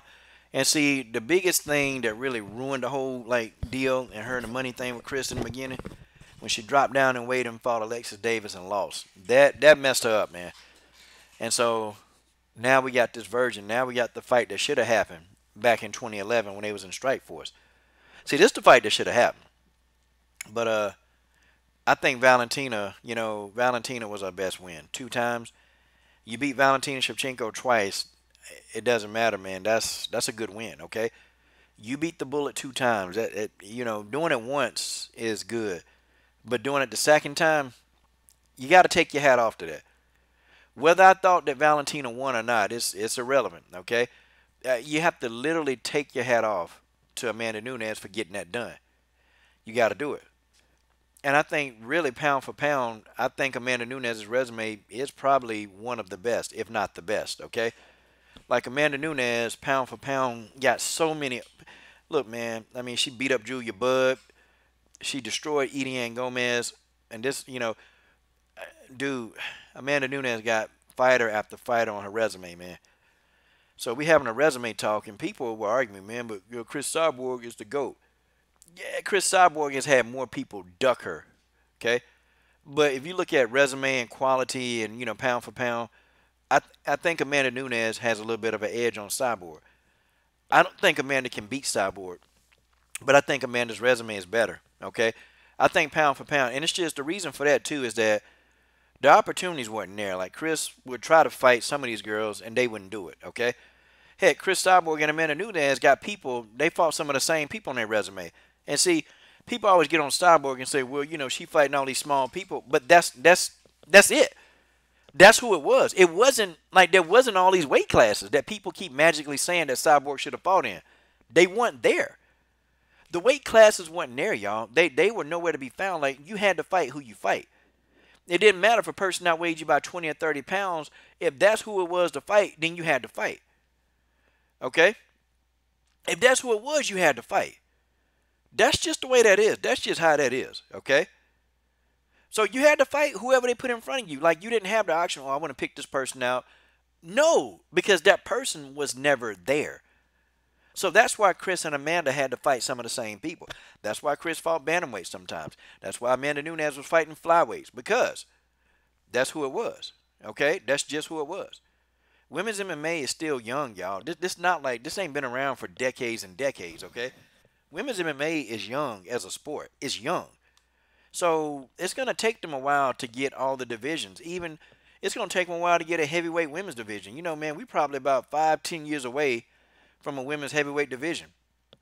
I don't think it's going to happen no time soon. Heck, we can barely even get a 155-pound division. let alone a heavyweight division. Okay, it's just so much time left, y'all. And the sport of women's MMA is going to evolve. They're going to get more fighters. More things are going to happen in the sport, guys. It's going to happen. But the thing of it is that we got to be patient. We got to be patient. And the women, they got to do stuff to promote themselves, man. They got to do it. I mean, look at Juliana Pena, man. Like, Juliana Pena went everywhere she could to put interviews together. Like, she did. Old girl wasn't playing. Juliana got that work done. Look at Chris Cyborg, man. She going around hustling, man. She doing interviews. She going like she went to the Chargers, man. She was at their football camp, showing them how to do submissions, catching footballs, all promotion, man. You think if Chris stayed at home complaining and whining, would she be in a better spot? No. Okay? No. Yeah. Yeah, Stamina. You know what? I'll be honest, man. I don't think anybody on Chris's resume, I don't think anybody on Amanda's resume can beat Chris Cyborg. I'm being real, okay? And I'm not saying that because, yeah, I do get on Amanda. I do get on Amanda, but I don't think anybody on her resume, okay? You think Rocky Pennington beat Cyborg? I don't think so. I don't think the Bullet could do it. The Bullet too small. Sorry. Ronda Rousey ain't beating Cyborg. She ducked Cyborg for years. Sarah McMahon, Misha Tate, they not beating Chris Cyborg. Kat Zingano not beating Chris Cyborg. Cyborg already beat up Shayna Baszler. Jermaine Durandame ducked Cyborg. She not beating Cyborg. Sheila Graff ain't beating Cyborg. Sarah D'Elio not beating Cyborg. Raquel Palugi ain't doing it. Alexis Davis not doing it. Julia Budd didn't want that work. Well, now Julia Budd talking about, well, I have to fight Cyborg eventually. But y'all in two different organizations. Of course you're going to say that because she's not in Bellator. Okay? Ediane Gomez ain't beating Cyborg. Vanessa Porto. Like, those people, they're not beating Chris Cyborg. Okay? They're not going to do it. They ain't going to do it. I don't think Jermaine could beat Cyborg. I don't think Jermaine could beat Cyborg. I'd underrated Darners. I got about maybe 20, 30 more minutes, man. I'll come on there, man, and hook it up, and, I'll be in there. Jermaine Durandam ain't beating Chris Cyborg. In what room? I mean, she ain't even want to fight Cyborg. I mean, you think Jermaine could do it, but Jermaine don't think Jermaine could do it. That's why Jermaine Durandam not fighting Chris Cyborg. That's easy right there. That's real easy. Jermaine Durandam don't think she can do it. She ain't beating no Cyborg. Jermaine goes in there and Jermaine gets crippled fighting Cyborg. She not beating no Cyborg, man. Jermaine Durandam can hang that crap up. She can forget it. Okay? Jermaine can say whatever she want to say. I'm not fighting. I ain't fighting Cyborg. No, man. I don't think anybody on Amanda's resume can beat Cyborg. That's just how it is. But if we're looking at division and pound for pound, Amanda Nunes does have a good resume, okay? And compared to Cyborgs. And just the reason for that is that there was nobody. Nobody wanted to volunteer and step up and fight Cyborg. Amanda Nunes herself ducked Cyborg back in the day. She did that and fought Alexis Davis. We all know that this is the truth. She fought Alexis Davis instead of staying up there to fight Cyborg. Scott Coker tried to book that fight. Scott Coker tried as hard as he could to get that fight into fruition, okay? He tried to, but Amanda Nunes did not take the bait, okay? Amanda Nunes wouldn't take the bait. So the fight didn't happen, and she ended up getting beat by Alexis Davis. That's just how it works. Cyborg would have to take Jermaine. Nah, I just think Cyborg would have to clock Jermaine one time with MMA gloves, and Jermaine Durandam ain't going to back up. Jermaine is skilled. Be a good fight. Cyborg catch Jermaine. I'm telling you, it's a reason. Okay? It's a reason. It's a reason why Jermaine Durandam don't want that fight. Okay? There's a reason why Jermaine didn't want to fight Cyborg. Okay? And unfortunately, Jermaine sees something in Chris Cyborg that she can't deal with. I'm going to tell you that now. When a fighter tell you that they're not going to fight somebody, there's a reason why they don't do that. There's a uncompromised reason why they will not fight somebody. And the thing of it is, y'all, she ain't going to fight her. Okay? Jermaine know the holes in her games, and she know what Cyborg possess. Trust me, Jermaine Durandam falls before the right hand. Yeah, Jermaine Durandam finna fight Rocky Pennington. I need to get on that fight, but God, dog. Okay? Yeah, Jermaine finna fight Rocky Pennington. Yep, call out the girl that's hurt. Call her out. Yep, yep. That's really good. Jermaine is a police officer now, though. Jermaine is a police officer. Yep, Cyborg got a chin, man. Look, JoJo Bars couldn't knock that girl out, man. JoJo hit that girl with leg kicks, shin bones, everything. Like JoJo Bars got in the corner, man. It was funny. JoJo got in the corner, and she leaned in the corner. Cyborg rushing in. JoJo like did a jump kick, man, in the corner. Like she leaned against the corner and then knocked Cyborg down with a jump kick. That was crazy.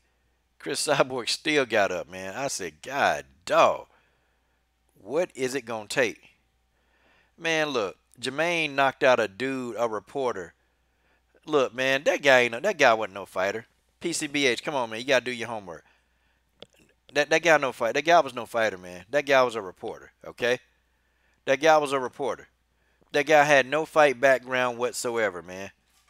He had no fight background. And it was crazy, man, because the guy was talking junk, man, saying that, he could beat a women's fighter or something stupid like that, man. And dude ain't had no fight experience, man. That dude had like what, a month of fight training before he fought Jermaine. No, man, no. I ain't trying to hit it. Come on, man. The guy outweighed about 40 pounds, man. Look, Jermaine pieced that dude up, man. I ain't tell you the dude's name. That was a reporter with a big mouth. That was a reporter with a big mouth. Okay, and he got beat Here up. we are, pay-per-view, main event, championship on the line. Give us.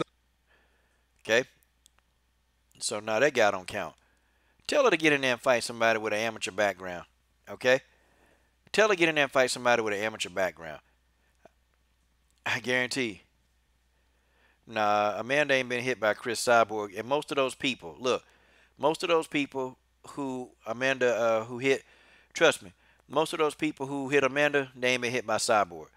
Because Shayna Baszler got hit by both of them, and Shayna Baszler was like, nope, Chris Cyborg. Okay?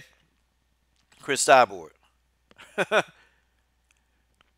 But see, yeah, PCBH, Holly tried to take Jermaine down for most of the fight. She didn't try that with Cyborg. Yeah, well, because she knows that Jermaine is not a BJJ threat. Durand May is not a BJJ threat. Cyborg is. Holly Holm is not stupid, man. She not stupid. Holly Holm ain't stupid, man. Like she ain't. Holly Holm is gonna go to the ground with who she can go to the ground with and survive. And she knew that she can go to the ground against Megan Anderson and survive there, and that's what she did. I mean, that's a no-brainer, man. That was a no-brainer. Holly Holm went in there, gave Jermaine Durandame that work. I mean, gave Megan Anderson that work because they knew. Like Winklejohn, all of them know, man. All of them know. But Jermaine fought a dude, but that was a reporter with a big mouth, man. That was a news reporter who had a big mouth, and I'm talking about, man, real big mouth. And dude got jacked up for that. He got slapped around for that, you know. And he was saying that can't no woman beat him, in a boxing match or something stupid like that, man. If you ain't had no background in boxing, yeah, she probably will. But if you had some kind of background in boxing, no, probably not. Okay, probably not. I mean, you got to understand there's a difference between men and women. There's a difference, okay? Men technically have testosterone. Men are more faster. Okay, men are just naturally faster, more athletic, and hit harder. Guys, that's not my rule. That's nature's rule. I'm not saying all men hit harder than all women, but the majority of men can actually, put a female out of there.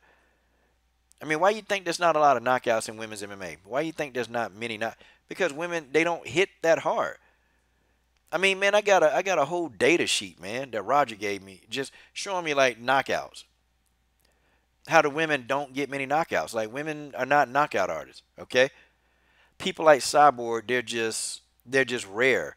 People like Amanda Nunes, they're rare. They've got rare unnatural power. They got rare unnatural power that, that's just like what? Maybe not even 10% of the whole women's MMA, got that kind of power. They were blessed with freakish power, man. They were blessed with freakish power. That's just the way that is. That's just the way that is. They were blessed with the freakish power, y'all. And that's all I can say about that. I mean, I've been hit by women that can hit hard, but man, my chin is good. I've been hit by a 300-pound dude, man, and he couldn't knock me out. And I'm talking about he hit me as hard as he could with a clean shot and they ain't go down. So, it's going to be hard for, a female that weighs less than me or the same weight to knock me out. Like, it's going to be tough. But I ain't saying that women can't knock out dudes. They can. Okay? They can. They can do it. But if you're asking an atom weight or a straw weight to knock out a heavyweight guy, that's not going to happen. They ain't going to be able to do that. Okay? The women don't possess knockout power like that. Very few women have that kind of knockout power, guys. And that's just the way that is. That's just the way that is. Okay? Like it or don't like it, guys, that's the truth. It is the truth.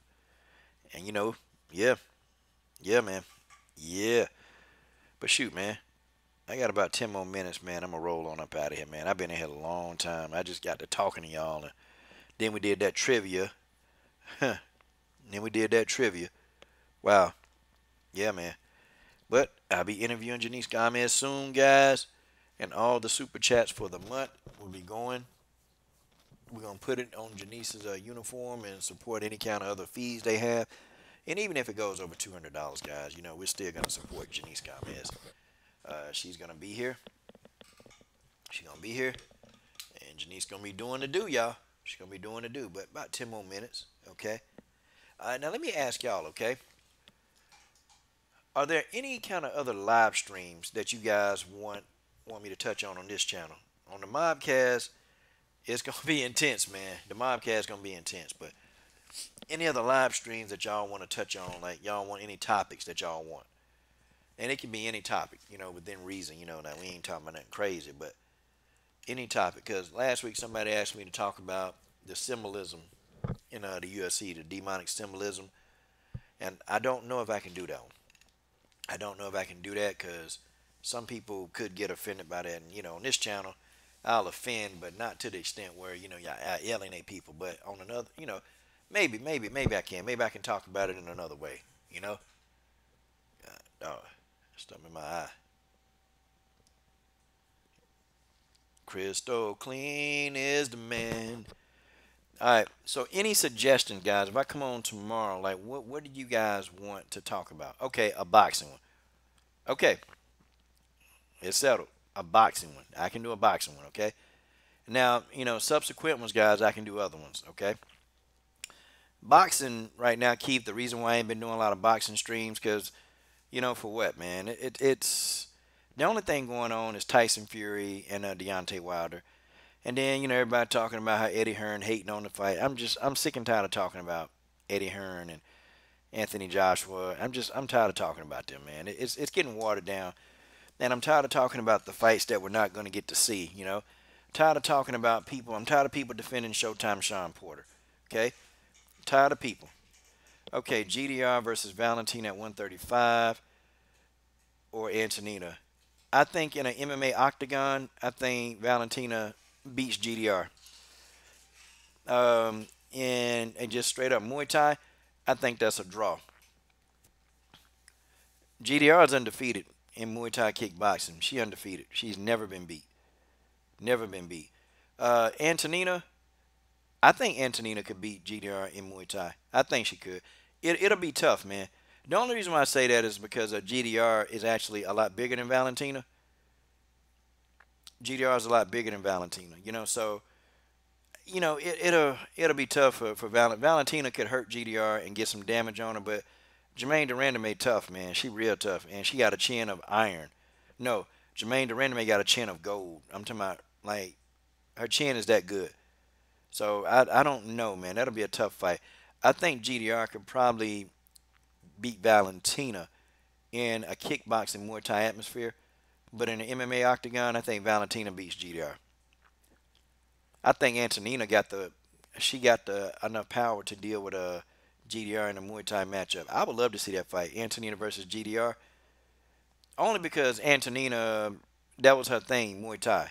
That was it, Yeah, the boxing. Okay, anybody else, any ideas for what you want to hear on a stream? I'll do a boxing live stream. I'll do it. I don't mind doing that. I'll do it. I've just been like, boxing is a trip, man.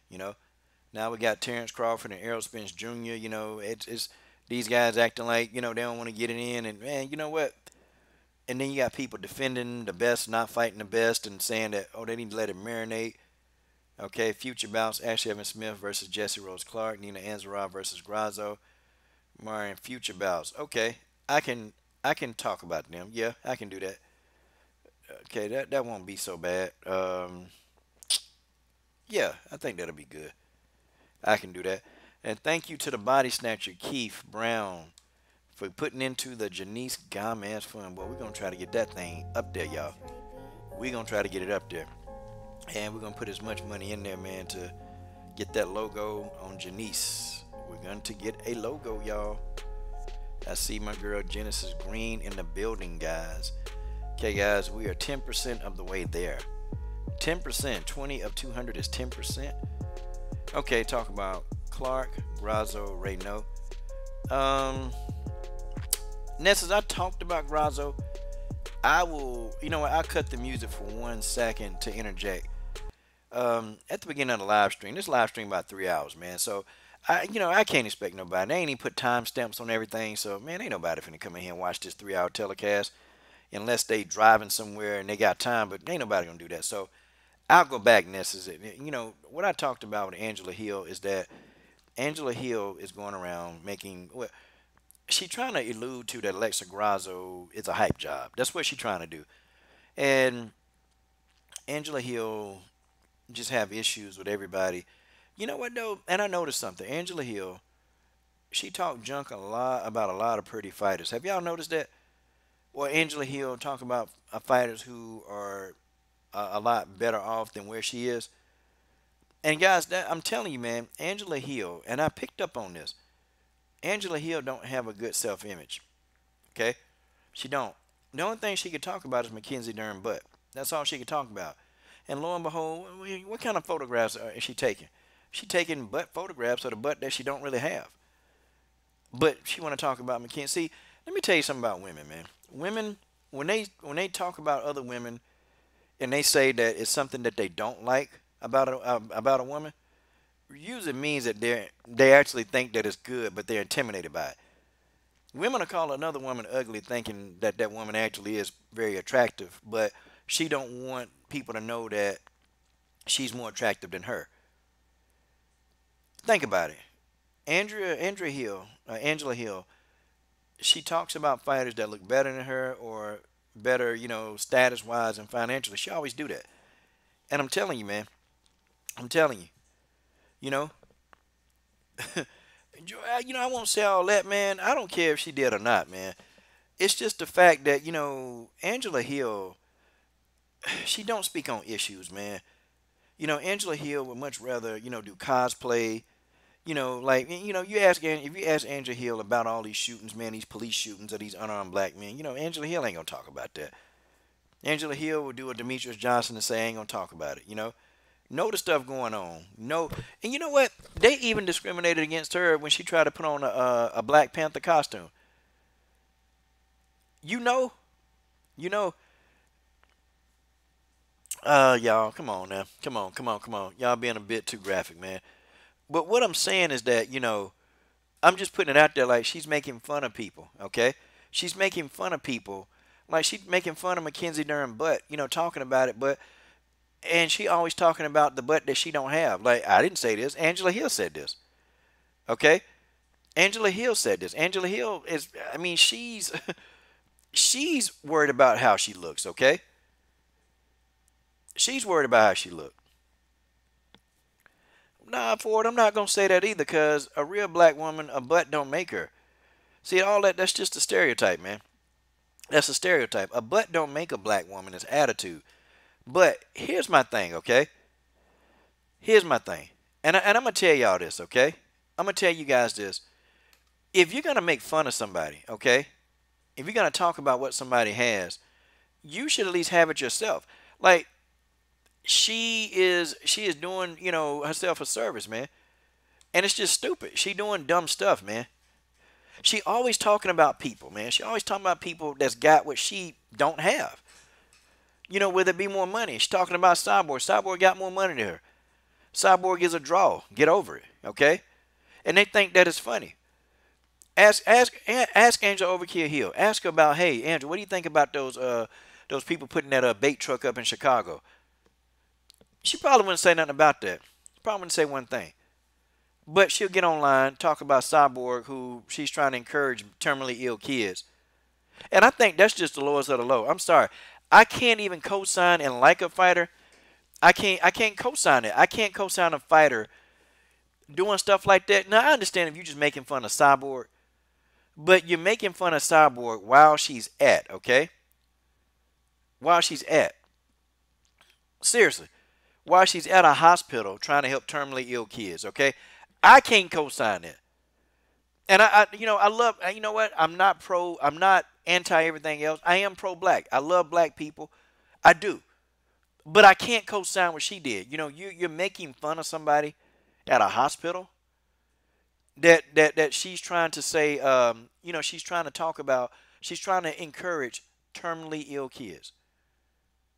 But then, Angela Overkill Hill has the audacity to come in and make a meme about that, and then her and Angela Magana, they start making fun, and all she's doing is they're trying to encourage terminally. You know what? Why didn't they make a meme to those kids and say, hey, you know what, you kids, you guys can do it. You guys fight. Be strong. No, you know why they didn't do that? Because they stupid and they selfish. That's why. So I can't co-sign, and Alexa Grasso is just going to be another victim of Angela Hill. Why? Angela Hill feels threatened. And this is a pattern, okay? And Angela Hill is not unattractive. See, this is the thing. She's not unattractive. But Angela Hill probably don't think she is attractive. I'm telling you, women do things. They do things, and it's a telltale sign. Men are a little bit more deliberate. Women do things, and you have to figure out why they're doing it. Women will talk junk about somebody who they really kind of want to be like. In some cases, not every case. But y'all, crazy. Like the mindset of this girl, man. And then she want people to feel sorry for her, man. Like she want people to feel sorry for her. She wanted us to feel sorry for her because she still had 3 more months to get back into the UFC because of that drug, them PEDs. Remember that? And we supposed to feel sorry for Angela Overkill Hill. No, absolutely not. What you mean? I don't feel bad for this girl, man. I don't feel she won't speak out on no issues. And she won't do anything. All she want to do is make memes, dress up in cosplay, and then, then complain and talk about other people that's doing more than she doing. At least Mackenzie Dern staying busy. At least she fighting. At least she out here staying busy. At least she trying to do something. At least Alexa Grasso, at least she works hard. At least Alexa not online wasting time making fun of people. Nah, because they think that stupid stuff. They think that stuff is just, they think it's normal. They think it's good. But Angela Hill, she too stupid, man. She too stupid. It's immature. She immature. Like, how immature do you have to be? I mean, come on, man. You have to be this immature. Really. You got to be this immature to make fun of somebody who trying to, give kids a fighting chance at a hospital by encouraging them. Yeah. That's real good. That's the lowest of the low. Sorry. Angela Overkill Hill, she don't get no love, man. She don't get no love. And I don't care if she's watching this video. I'll roast you on live. I'll roast you online live. Okay? And wouldn't care nothing about it. See, the thing with people, man, people always tell me, Coach, you need to worry. You need to watch what you say about these fighters. Or what? They ain't gonna do nothing. You know what they're gonna do? They're gonna either thumb the video down or just say, F you behind my back. And that's all they're gonna say. They ain't gonna say nothing else. They ain't gonna say nothing. Because I give them that fire. And nobody's afraid of a 115-pound woman, man. Now, come on, man. Stop. Okay? And I don't attack women. I don't put my hand on a woman no time, nowhere. So, I mean, she ain't gonna try that. That'll be a big mistake, man. That'll be a big old mistake. Ain't nobody worried about these fights. Ain't nobody scared of these darn fighters. Look here, man. When you do dumb stuff, man, you just do dumb stuff, okay? And Angela Overkill Hill does a lot of dumb stuff, okay? And it's not even warranted. It's dumb and it's immature, man. Like, they do stuff like walk around as dressed as superheroes and just trying to, I don't know, man. Like, exhibitionists. A lot of other things I really want to say, but I can't say it on this, but I can tell you. Well, it's a lot of stuff that I can tell. It's a lot of stuff I know, but I ain't finna let it in. Yeah, man. Yeah. All the hype jobs. But see, she don't talk about Angela Magana, who always, showing her booty. Always showing that. Always taking these nasty photographs. But she don't say nothing about Angela Magana. But that's her girl. But, she want to call, Alexa Grasso a hype job. I don't think putting Alexa Grasso in the octagon with Tatiana Suarez is a hype job. Do you know what they do to hype jobs? They give them easy competition to build them up as a hype job. That's what they do to a hype job. They gave Alexa Grasso Felice Harry. They gave Alexa Grasso Tatiana Suarez. I'm sorry, I don't think that's hyping her up. They gave her Randa Marcos. Do you think that's hyping her up? Angela Overkill need to shut up. She really need to shut up. She talk too much, okay? This girl talk too much nonstop, and man, I don't know what else to say. But I tell y'all, thank you, Keith Brown, man. Thank you, Keith Brown, for the super chats. Thank you for the super chats, guys. We are 10% of the way for our goal for Janice Gomez. And guys, we're gonna get that logo. And guys, we can do more. It don't matter, okay? We ain't gotta stop at 2, but we're gonna get there, and we're gonna put that logo on Janice. And that, my friends, well, that's just the way that is. This is your boy, Coach Shelton Harrison. I'm done. What are you guys waiting on? What are you waiting on? Subscribe to the best women's MMA platform on YouTube.